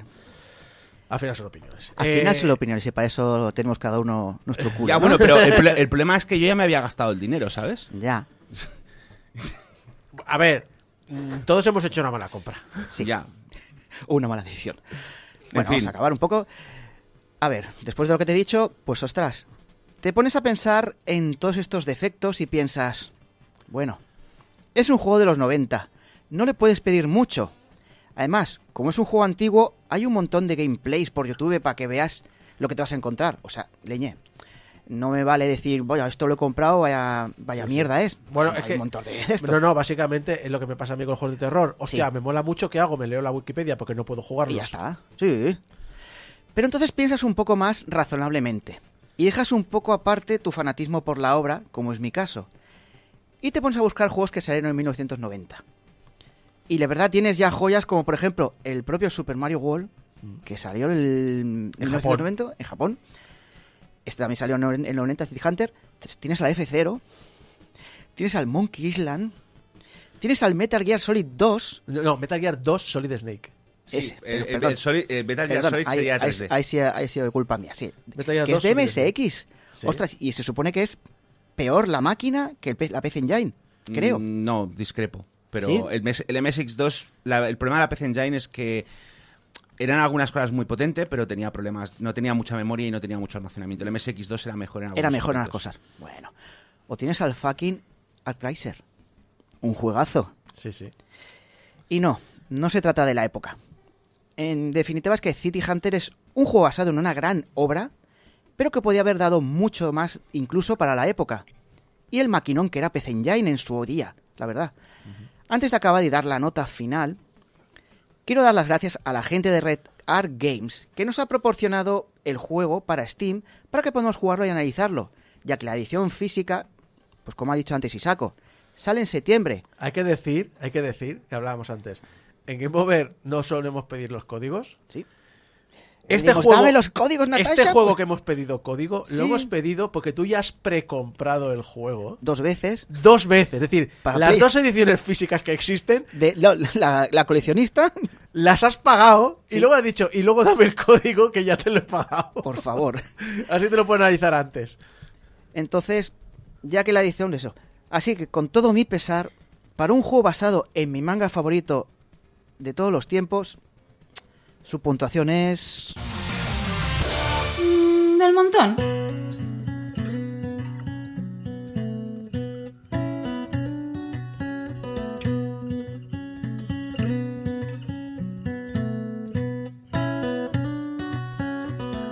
I shall go into a high with sorrow, sigh, and miracle care. I shall go into a high with sorrow, sigh, and miracle care. I go to the devil. Oí que el cartero se acercaba a mi oficina media hora antes de lo habitual. No sonaba como siempre, caminaba con pisadas más fuertes, con garbo y silbaba. Era un chico nuevo. Silbó hasta llegar a la puerta, entonces se calló un momento y luego rió. Luego llamó. Me estremecí. El correo me llega al buzón a menos que se trate de cartas certificadas, que no suelo recibir muchas. Y en este caso nunca son buenas noticias. Me levanté de la silla de mi despacho y abrí la puerta. El nuevo cartero, que parecía un balón de baloncesto con patas y tenía la calva quemada por el sol, se reía del letrero del cristal de la puerta. Me miró y lo señaló con el pulgar. Estaba de broma, ¿no? Leí el cartel. La gente de vez en cuando lo cambia y negué con la cabeza. No, va en serio. ¿Me das mi correo, por favor? Ah, vale, en plan fiestas, espectáculos y cosas de esas, ¿no? Miró detrás de mí como si esperaba ver un tigre blanco, o puede que algún ayudante ligera de ropa baboneándose por mi estudio. Suspiré, no tenía ganas de que se burlasen de mí otra vez, y traté de coger el correo. No, nada de eso, no hago fiestas. Sigo agarrándolo, inclinó la cabeza con curiosidad. ¿Entonces qué? ¿Uno de esos adivinos? ¿Cartas y bolas de cristal? ¿Ese tipo de cosas? Dice, no soy un vidente. Tiré del correo. Él no lo soltó. ¿Pues qué es? ¿Qué pone en el letrero de la puerta? Pone Harry Dresden, mago. Ese soy yo, confirmé. ¿Un mago de verdad? Preguntó con una amplia sonrisa como si le estuviese contando un chiste. ¿Que hace hechizos y pócimas? ¿Que trata con demonios y encantamientos? ¿Que es sutil y se enfada a la mínima? No tan sutil. Le arrebaté el correo de las manos y miré de forma significativa al sujetapapeles. ¿Puedo firmar mi recibo, por favor? La sonrisa del nuevo cartero desapareció y en su lugar puso cara de pocos amigos. Me pasó el sujetapapeles para que firmase por la carta certificada, otro último aviso de mi casero, y dijo, es un chiflado, eso es lo que es. Volví a coger el que tenga un buen día, señor. Lo miré mientras se marchaba. Típico, murmuré y cerré la puerta. Mi nombre es Harry Blackstone Copperfield Dresden. Invócalo bajo tu propia responsabilidad. Soy un mago. Mi oficina está en los alrededores del centro de Chicago. Que yo sepa, soy el único mago profesional que ejerce abiertamente en el país. Me puedes encontrar en las páginas amarillas y el apartado de magos. Te lo creas o no, soy el único que aparece ahí. Y mi anuncio dice, Harry Dresden, mago. Se encuentran objetos perdidos, investigaciones paranormales, asesoría, consejos, precios razonables. No se hacen pócimas de amor, ni bolsos sin fondo, ni fiestas, ni otros entretenimientos.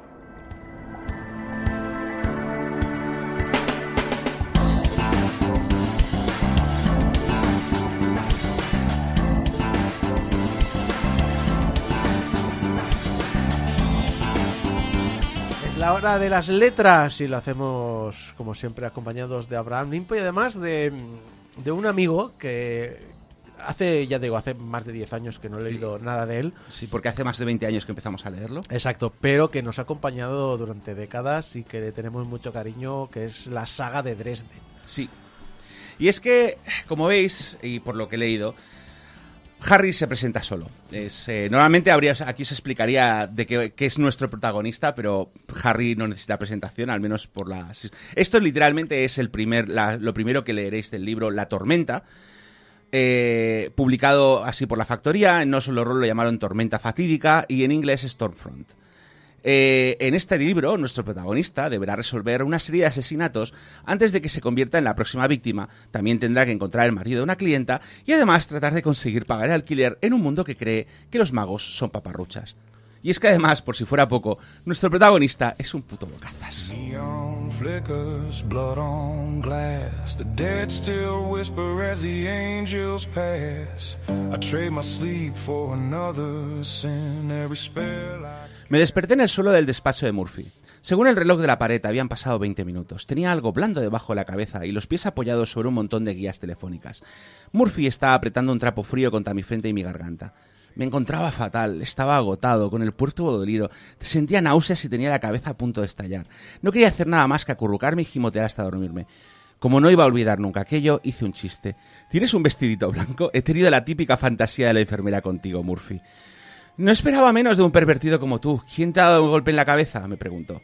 Nadie, farfullé, me caí por las escaleras de mi casa. ¡Y una mierda, Harry!, dijo con voz severa, aunque sus manos no eran por ello menos dulces con el trapo frío. Has estado dando vueltas a este caso, por eso tienes este chichón en la cabeza, ¿no? Empecé a protestar. Mira, déjalo, dijo dejándose salir el aire. Si no tuvieras ya una conmoción cerebral, te metería en mi coche y atravesaríamos la ciudad. Levantó 2 dedos. ¿Cuántos dedos hay aquí? 50. Y dije y alcé 2 dedos. No es una conmoción cerebral, solo un golpecito en la cabeza. Me pondré bien. Empecé a incorporarme, tenía que ir a casa y dormir un poco. Murphy colocó su mano en mi nuca y me empujó hacia atrás sobre la almohada debajo de mi cabeza, que era, por lo que parecía, su chaqueta, ya que no la llevaba puesta. ¡Quédate tumbado! ¿Cómo has llegado hasta aquí? Espero que no fuese en ese cacharro. El escarabajo está resurgiendo de sus cenizas. Tengo un coche prestado. Mira, me pondré bien. Deja de marcharme de aquí y me iré a casa a dormir en un rato. No estás en condiciones de conducir. Eres un peligro público. Tendría que arrestarte yo misma si te dejase conducir en tu estado. Murph, a menos que me pagues ahora mismo lo que me debes, no puedo permitirme ni llamar a un taxi. The angels laugh, the devils pray. En una entrevista a The Science Fiction Site, Jim Butcher menciona que Dresden Files surgió en parte producto de la frustración y un aquí no hay huevos. El autor estaba en un taller de lectura y, en sus propias palabras, me peleé con mi profesora de escritura a capa y espada durante mucho tiempo, rechazando de plano la mayoría de los buenos consejos que me estaba dando. Cuando finalmente me cansé de discutir con ella y decidí escribir una novela como si fuese una especie de pieza genérica de género, formulaica a más no poder, solo para demostrarle cómo de terrible iba a ser, acabé con el primer libro de Dresden Files. O sea, esto lo hizo por despecho, para decir, voy a escribir una mierda. Y fue el primer libro que publicó. Hizo una carrera con esto. Sí, esencialmente. A ver, también tengo que decir que en su propia página reconoce que Dresden Files no fue el primer libro que escribió. Fue el primer libro que le publicaron. Y nada de lo anterior ha sido publicado. O sea él lo definía algo así como: escribí un libro, escribí otro, escribí un tercero, volví a leerme el primer libro y lo volví a escribir. O sea, y eventualmente acabé con suficiente experiencia como para poder escribir este. Y la verdad, todo se ha dicho, se nota un poco. Especialmente sabiendo que los 3 primeros libros fueron escritos más o menos al mismo tiempo y que no es a partir del tercero, hasta que ya contrato en mano, tiene libertad para desarrollar historia a su gusto. Y es que Tormenta Fatídica es un buen primer intento. O sea, no es que sea malo, pero cuando vienes de haber leído los posteriores, se nota la diferencia. Para empezar... Ahí te voy a recordar a Terry Pratchett. Que todo el mundo me habla mal de los 2 primeros libros de Mundo Disco, y los 2 primeros libros de Mundo Disco me gustaron mucho, porque fueron los 2 primeros libros de Mundo Disco que había leído. Entonces, no me parece muchas veces justo. Bueno, es justo porque es obvio. Me pasa con James Bond también. Los 2 primeros libros son muy duros de leer, pero yo creo que hacer ese avance con el autor, creo que es una parte agradable del viaje. Sí, pero es lo que digo, se nota la diferencia. A ver, para empezar, los 2 primeros libros, Tormenta Fatídica y Luna Roja, están más o menos escritos del mismo patrón. Dresden es arrastrado por la policía a investigar un caso, pero es tan bocazas que al final parece que el culpable es él. Y además tiene que esquivar a la poli hasta que el caso se resuelva. Luego, en medio de la novela, va a hacer un par de pociones mientras habla con su asistente, acá señor Exposición, que nos va a explicar todo lo que necesitamos saber de la magia para entender al final de la historia. Y tras dar 4 palos de ciego y darse contra todas las paredes, porque parece más que dan defensor, don depresor, Harry consigue resolver el caso. Normalmente con un brazo roto, o extremadamente cansado, o cubierto de sangre, o de mierda, o de las 2 cosas. Hay una cosa que quiero defender de la saga, que es que, al contrario que otras, que más, sobre todo por culpa del cine y la televisión, aquí hay consecuencias, y las consecuencias se arrastran. Sí, de hecho es una de las razones por las cuales también me duelen un poco estos 2 primeros libros. Al contrario que pasa con Mundo Disco, donde todos los libros son autoconclusivos, y aunque sí que es cierto que hay ciertas conexiones, los puedes leer incluso en desorden sin que pase nada. En Dresden, si no has leído el primer libro, no puedes saber por qué en el tercer libro pasan cosas. O sea, y no puedes, sin haber leído el segundo libro, no puedes saber por qué en el quinto libro pasan cosas. Entonces, tienes que leer los libros por cojones. Sí, sí. Bueno, o eso, o asumir pues que vas a perder detalles de la historia. Pero yo creo que te acerca más a... O sea, te hace como, no sé cómo decirlo, como más familia, ¿no? Como más meterte en el personaje, más en el mundo. Bueno, a ver, siempre existe el leer en diagonal o buscar un resumen del primer libro. Ahí ya, cada cual...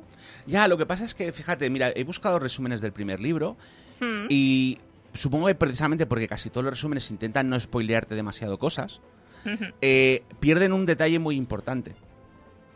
Y es que, spoiler, lo siento chicos, si pensáis que leer un libro de hace 20 años y tal, por favor tapaos las orejas y decid la muy fuerte durante los próximos 40 segundos. En el primer libro, Dresden se enfrenta a Bianca, que es un vampiro de la Corte Roja, y ese vampiro de la Corte Roja se vuelve en su antagonista durante los siguientes 3 o 4 libros, y luego la Corte Roja entera se vuelve en su antagonista durante los siguientes 10. Entonces, si no has leído, y eso no aparece en ninguno de los resúmenes, entonces si no has leído el primer libro y entiendes por qué Bianca está cabreada con él, es un poco, bueno, pues ha aparecido un villano aquí de la nada y ¿sabes? O sea, y se la tiene jurada a Dresden porque es Dresden. A ver, bueno, tampoco es difícil de explicar porque como Dresden, ya digo, es un señor bocazas. Que claro. Lo siento porque me ha costado mucho encontrar un fragmento que demuestre lo bocazas que es, porque es que básicamente este señor, el problema es el primer libro y que es la traducción. Dresden, cuando se enfrenta a un enemigo que es más poderoso que él, o cuando se enfrenta a alguien que es una figura de autoridad, tiende a dejar que su boca corra por delante de su cerebro. Y eso le genera grandes consecuencias. Hay que decir que eso es un... Y es hablábamos una de nuestras cosas favoritas de Dresden, entonces sí, ha dicho. No, pero hablábamos de que... El otro día hablábamos en tu casa que había unas representaciones que no han envejecido bien, pero al mismo tiempo me quedé pensando, pero... Aparte de todo el tema de la magia, todo el tema de estas dimensiones paralelas, estas series mágicos, al mismo tiempo es una novela negra de un protagonista que debe ser imperfecto. Sí, y además también hay que recordar... O sea, el otro problema es que Dresden es una historia de principios de los 2000 inspirada en una saga de los 90, que es Anita Blake, cazadora de vampiros. No sé si conocéis a Anita Blake, pero Anita Blake es una serie un poco al estilo Buffy o cazavampiros, excepto que la primera mitad son como de fantasía urbana y la segunda mitad son de erótica urbana. ¿Vale? Es una señora que empieza como... Anita Blake es una protagonista que empieza como ejecutora oficial de vampiros que se salen de la raya. En un momento dado, hacia mitad de la saga, son casi 14 o 15 novelas, o sea, no está... Se da cuenta de que los monstruos no son tan necesariamente tan monstruos y que al final es un ecosistema que hay que... Y empieza a ser como más una especie de embajadora, salvo que en un momento dado, aparte de embajadora, pues también se convierte en una monsterfucker. Así que... O sea, empieza cazándolos y termina cazándolos. Sí, vale. Termina conociéndolos bíblicamente. Bien. Enemies to lovers. Entonces, claro, Dresden Files, que bebe bastante de la saga de Anita Blake, porque es también fantasía urbana y además era muy popular en la época en la que Jim Butcher empezó a escribir esto, pues Dresden es un calentorro. Entonces, básicamente no hay mujer, especialmente cuando es un monstruo, que no tenga piernas kilométricas. Era una modelo, sus turgentes pechos. Es como leer lo peor de la erótica descrita por alguien que... Por eso digo, a mí me recuerda, a lo mejor es formulaico y paródico, me recuerda a la descripción de novela negra. Sí, es muy curioso porque también, para equilibrarlo, muchos de sus personajes son foils, son precisamente lo opuesto a él. Es decir, él es como bastante, no diría machista, pero sí chapado a la antigua. Es el clásico señor que cree que las mujeres hay que protegerlas y hay que abrir la puerta y hay que ser un caballero. Y las mujeres que hay a su alrededor son generalmente más fuertes, más capaces, más inteligentes y menos bocazas. Entonces es como, bueno, sí, de acuerdo, Dresden, tú haz lo tuyo, ¿sabes? O sea... Por eso te digo que la sensación que tengo es de esto de novela negra, de que el personaje, el protagonista no puede ser perfecto, tiene que ser... obligatoriamente tiene que tener defectos. Sí, no, y en este aspecto es lo que te digo, no es la parte negativa, la parte negativa es más como que se nota que los primeros libros son muy formulaicos. O sea, se nota que estaba abundando en el cliché, eso desaparece a partir de... En el momento en que empieza a recibir cheques... Se nota que tenía un rencor. No, se nota que... no era un trabajo. No, se nota que a la que empieza a recibir cheques puede tener libertad para desarrollar su historia. Pero bueno... todo se ha dicho, una de las cosas positivas de Dresden Files, y es una cosa que siempre me gusta mucho mencionar de Jim Butcher, es que Jim Butcher es muy bueno organizando los libros. Hace unos años yo explicaba a mis colegas que leer a Jim Butcher es leer el precipicio permanente, el cliffhanger. ¿Vale? Una vez has empezado el libro no puedes dejarlo porque cada capítulo te deja con ganas de leer el siguiente. Tú has terminado el capítulo y el capítulo te deja justo en plan de, es que, ¿y ahora qué cojones va a pasar? Esos libros de voy a leerme un capítulo y me voy a la cama y de repente son las 3 de la madrugada. Exacto. Lo bueno es que son libros relativamente cortos, al menos los primeros, pero ya sabes, en ese aspecto por lo menos los libros no han perdido calidad.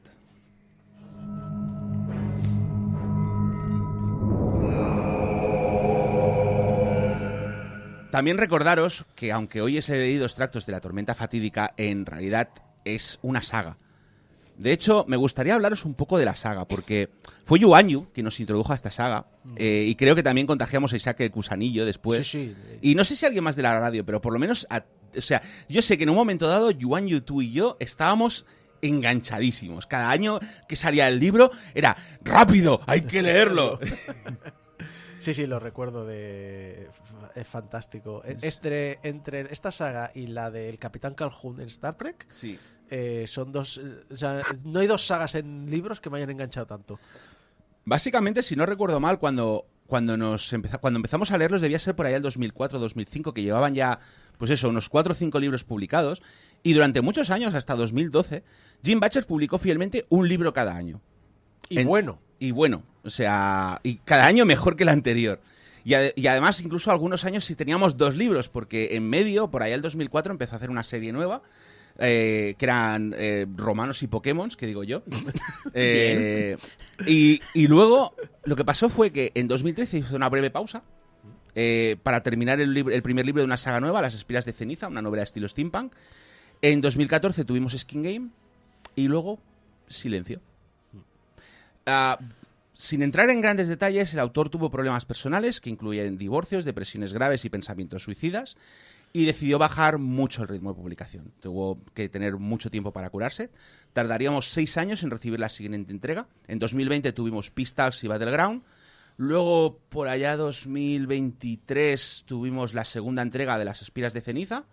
Y este año, en enero, se publicó 12 Months, 12 meses. Lo bueno es que el autor indica que la saga como tal ya está planificada. Estamos a 1 o 2 libros de finalizar. De hecho, recuerdo que ya estaba finalizada hace 15 años. Es decir, bueno, lo que pasa es que ha ido metiendo libros en medio y cosas... A ver, recuerdo que dijo, hay tantos libros. Y luego dijo, bueno, voy a añadir 2 o 3 más, pero más o menos, sí, ya hace tiempo sabía cómo quería acabar. En este caso, lo que le ha pasado es que él tenía preparado para sacar el siguiente, que era Mirror Mirror, y cuando lo estaba escribiendo se dio cuenta de que hacía falta un año de buffer, como pasó con Pistols. O sea, la cosa es que Pistols y Battleground, sin entrar en spoilers, vuelven a cambiar radicalmente el mundo de Dresden tal como lo conocen. Entonces hacía falta como un libro en medio para explicar todos los cambios que había habido. Y también, todo se ha dicho, leyendo el libro, una de las cosas que me doy cuenta en 12 Months es que, bueno, 12 Months es un libro que habla sobre cómo una persona que está sufriendo un trauma grave se recupera de ese trauma poco a poco, con ayuda de sus amigos, con ayuda de terapia. Y es un libro claramente...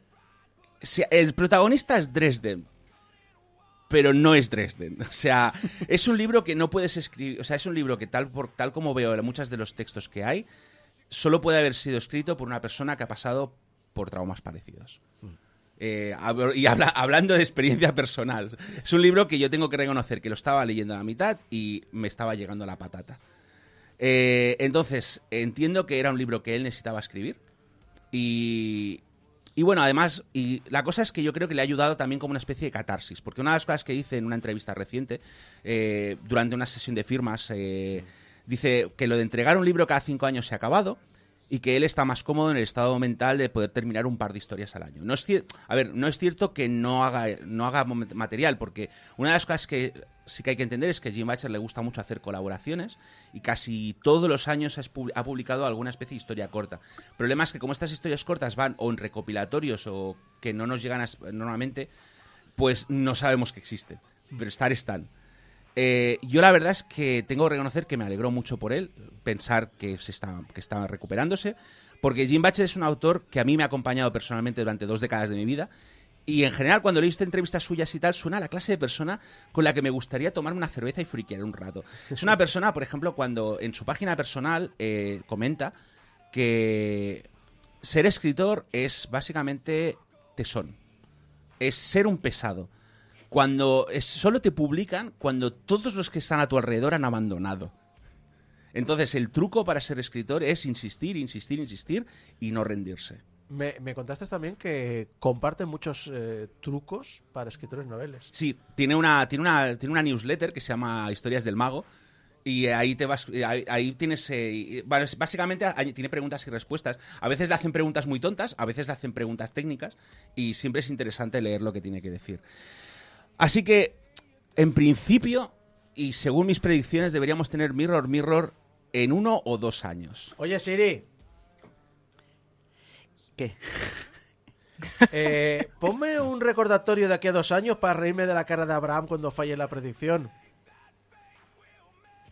¿Serás No. cabrón? A ver si me dice algo, Siri. Siri, que me ha ignorado. Siri. Claro, porque sabe que yo tengo razón. Dejadme tener fe. Siri, que me recuerdes de aquí a 2 años la predicción para reírme de la cara de Abraham. No. No. Hemos funciona. criticado. He añadido predicción para reírme de la cara de Abraham para el 9 de mayo de 2028. Muy bien. Joder, que estamos hablando de Jim Butcher, no estamos hablando de Patrick Rothfuss ni de George R. Martin. Bueno, vamos a entrar en más detalles, porque imagino... Todo el mundo, Siri es una mierda. Pues mira, mejor que Gemini. Al menos hace algo. Bueno, no sabría decirte. Supongo que os estáis preguntando cómo leer este libro. Y tengo buenas y malas noticias. Las buenas es que hubo publicación española. De hecho, los extractos que he leído, los he leído de la edición en castellano de Tormenta, que es la edición original de la Factoría de Ideas. Pero también las malas noticias es que hubo 2 editoriales en medio y hay muy pocos visos de que se acabe de publicar. ¿Vale? Porque la primera tanda de libros fue publicada, como digo, por la Factoría de Ideas. Sacaron más o menos un libro al año desde el 2006 hasta que quebraron en 2015. La traducción, que yo sepa, que estuvo a cargo de Noemí Risco, digamos que es un poco apresurada. Mi hermana, para que os hagáis una idea, cada vez que menciono la primera edición, mi hermana suelta ¡fuego! En castellano en el original. Como si fuese una especie de rintintín traumático acumulado. Y es que cada vez que el mago lanza su hechizo de fuego, hay un pie de página que pone en español en el original. ¿Era necesario? No lo sé. Pero no lo creo.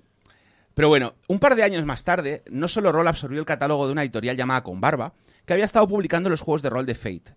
Y entre otras cosas heredó los derechos de publicación de Dresden Files, el juego de rol. Y viendo que había material y había cosas interesantes, recuperó los derechos de las novelas y sacó 2 libros más, Renegado y Cambios, y reeditó 3 libros más, con nuevas traducciones, ligeramente mejores. De hecho, la gracia de Dresden Files, una de las cosas interesantes, es que los libros en inglés, el título siempre está formado, menos cambios, siempre está formado por 2 palabras, y las 2 palabras tienen el mismo número de letras. Por eso, en la versión nueva de castellano se llama Tormenta Fatídica, porque Tormenta y Fatídica tienen el mismo número de letras. ¿Vale? La versión de la Factoría, pues lo llaman La Tormenta, La Tumba. Y es como, vale, de acuerdo. Bueno, a lo mejor no sabían cuando lo traducían que había que tener eso. Yo ese detalle no me había fijado nunca. Sí, pues es una de esas cosas. Creo, no sé dónde lo mencionan, pero era algo que mencionaba Dresden para decir si alguien me ha manipulado, sabré porque el título. Porque claro, esto se supone que son las crónicas que él escribe sobre sus casos. Entonces, si él decía si alguien me ha manipulado, lo sabremos porque el título habrá cambiado. Y qué casualidad. Cambios no usa ese formato. Y no puedo decir más porque es spoiler. Desgraciadamente, y quizá por problemas de comunicación, algunos fans tuvieron una mala reacción a las reediciones. Y en general, No Solo Roll, que en esencia publica juegos de rol y no novelas, perdió interés en publicarlas y hasta ahora no hay más libros. A ver, no todo es malo. La mayoría, especialmente los 10 que publicó Factoría, son relativamente fáciles de encontrar y no suelen tener precios escandalosos. También decir que está buscándolos también un poquito así para informarme mientras estabas hablando. Si tenéis Amazon un límite Kindle o algo así, no sé si es de que tienes un montón. Ahí tenéis bastantes en castellano que podéis leerlos gratis. Sí, y la edición, y es lo que os digo, la edición, normalmente yo he visto que las ediciones, o sea, de segunda mano estos libros están más o menos sobre unos 20 euros, que era lo que valían. Las ediciones de No Solo Roll son considerablemente más caras, eso sí, ya os digo yo. Y por lo menos es mucho mejor que la otra saga de Jim Butcher, Las Furias de Alera, del que, si no recuerdo mal, solo se publicaron los 2 primeros por RBA y nunca más se supo. Lo que me lleva a recomendaciones, y aquí terminamos. Las Crónicas de Alera es una saga de 6 novelas autoconclusivas ambientada en un mundo donde la civilización de estilo romano puede comandar espíritus elementales. Se publicó en paralelo a las historias de Dresden, son libros entretenidos y no tienes que esperar a que nadie las termine porque ya han acabado. Y, como he mencionado, también está la saga de Las Espiras de Ceniza, de la que no se ha publicado nada en castellano. Ni tengo muchas esperanzas, todos los digo. Pero si os gustan las historias de steampunk donde la gente hable como si hubieran salido de una novela de Louis Stevenson, pero hay dirigibles, gatos que hablan y armas láser, y creedme, es mucho mejor que como lo describo. De hecho, interesante. Volviendo a Las Crónicas de Alera, solo un comentario breve. Las Crónicas de Alera nació como otro Aquí no hay huevos. Estaba en un taller de escritura y tenían que escribir historias. Por favor, que alejen a este hombre de los talleres de escritura. Sí, sí.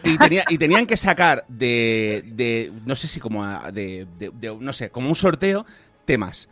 Él sacó La Legión Romana Perdida y Pokémon. Y Pokémon, qué bien.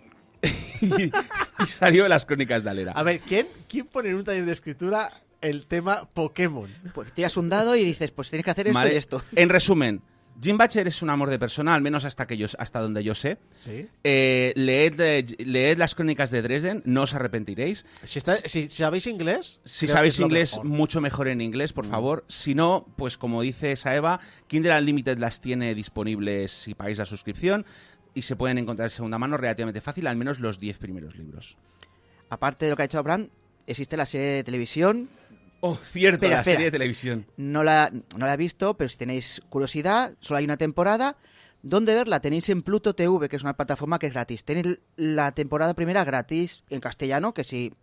Yo compré los DVDs en su momento. La serie de televisión no está mal. Lo que pasa es que no respeta mucho la serie original. Te puedo decir, no tiene nada que ver, ¿verdad? Pero lo bueno es que en general, tanto la recepción de los fans como del autor fue relativamente positiva. Es decir, no se parece mucho, pero conserva bastante bien el espíritu dentro de lo que es pues una serie de ciencia ficción low cost. De hecho, hubo peticiones por parte de los propios fans para que continuase, pero porque creo que fue Sci-Fi TV, Sí, Sci-Fi. no quiso renovar, no se le encontró una cadena y no se renovó. En general, la gente opina que es una pena. Yo tengo sentimientos encontrados. No me parece mala, es interesante.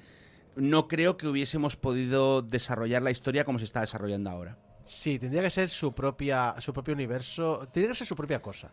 Yo creo que si Dresden Files, los libros que además quieren, ya desde hace décadas el autor sabe cómo quiere que acabe la historia, a grandes rasgos, y que quiere representar un estilo diferente. Yo creo que la serie tendría que ser su propio universo. Sí. Y entonces disfrutarla por separado. Luego lo que pasa con Fullmetal Alchemist, ¿no? Decirme, oye, tienes el cómic y tienes la primera serie. No penséis que son lo mismo. Disfrutarlas ambas, si os gusta, ya está. Pues bueno, pues los archivos, la saga de Dresden, o de Dresden Files, una saga muy recomendable, pues ya te digo, desde antes que escucharais Game Over la mayoría de vosotros, prácticamente, que estábamos aquí enganchados, así que en el chat dicen que en Wallapop hay lotes baratos, lo dice Débora, y que en inglés también, en Iberlibro están también baratos, o si no, digital, supongo también los podéis comprar. Sí, recordad que en inglés tenéis omnibuses para los 12 o 14 primeros libros, que a lo mejor os salen un poco más económicos que comprarlos por separado. Yo soy más... Y así hacéis brazos. Exacto, yo para el tema libros, sobre todo en sagas, siempre he sido más predilecto del libro electrónico, porque es muy cómodo, pero obviamente...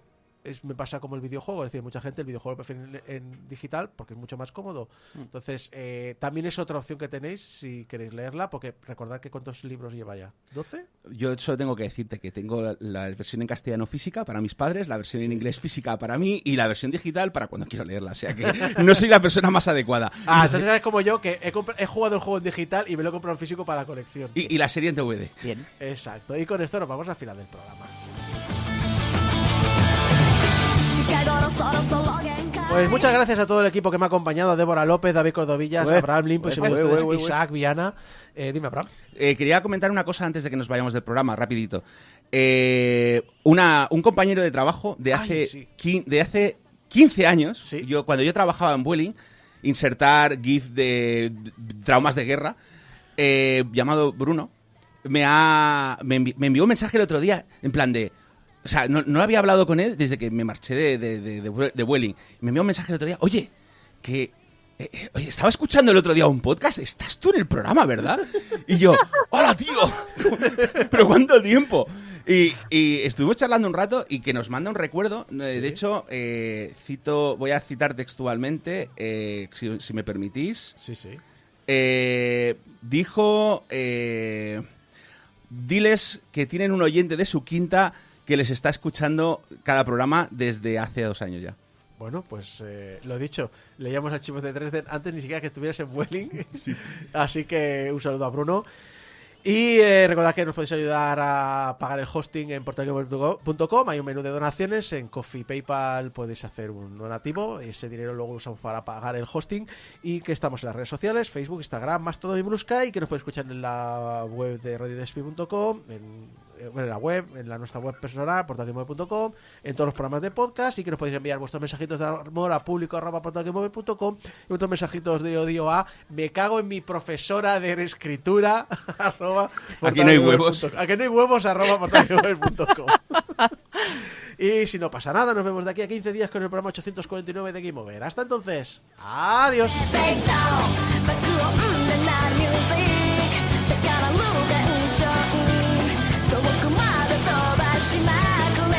Oh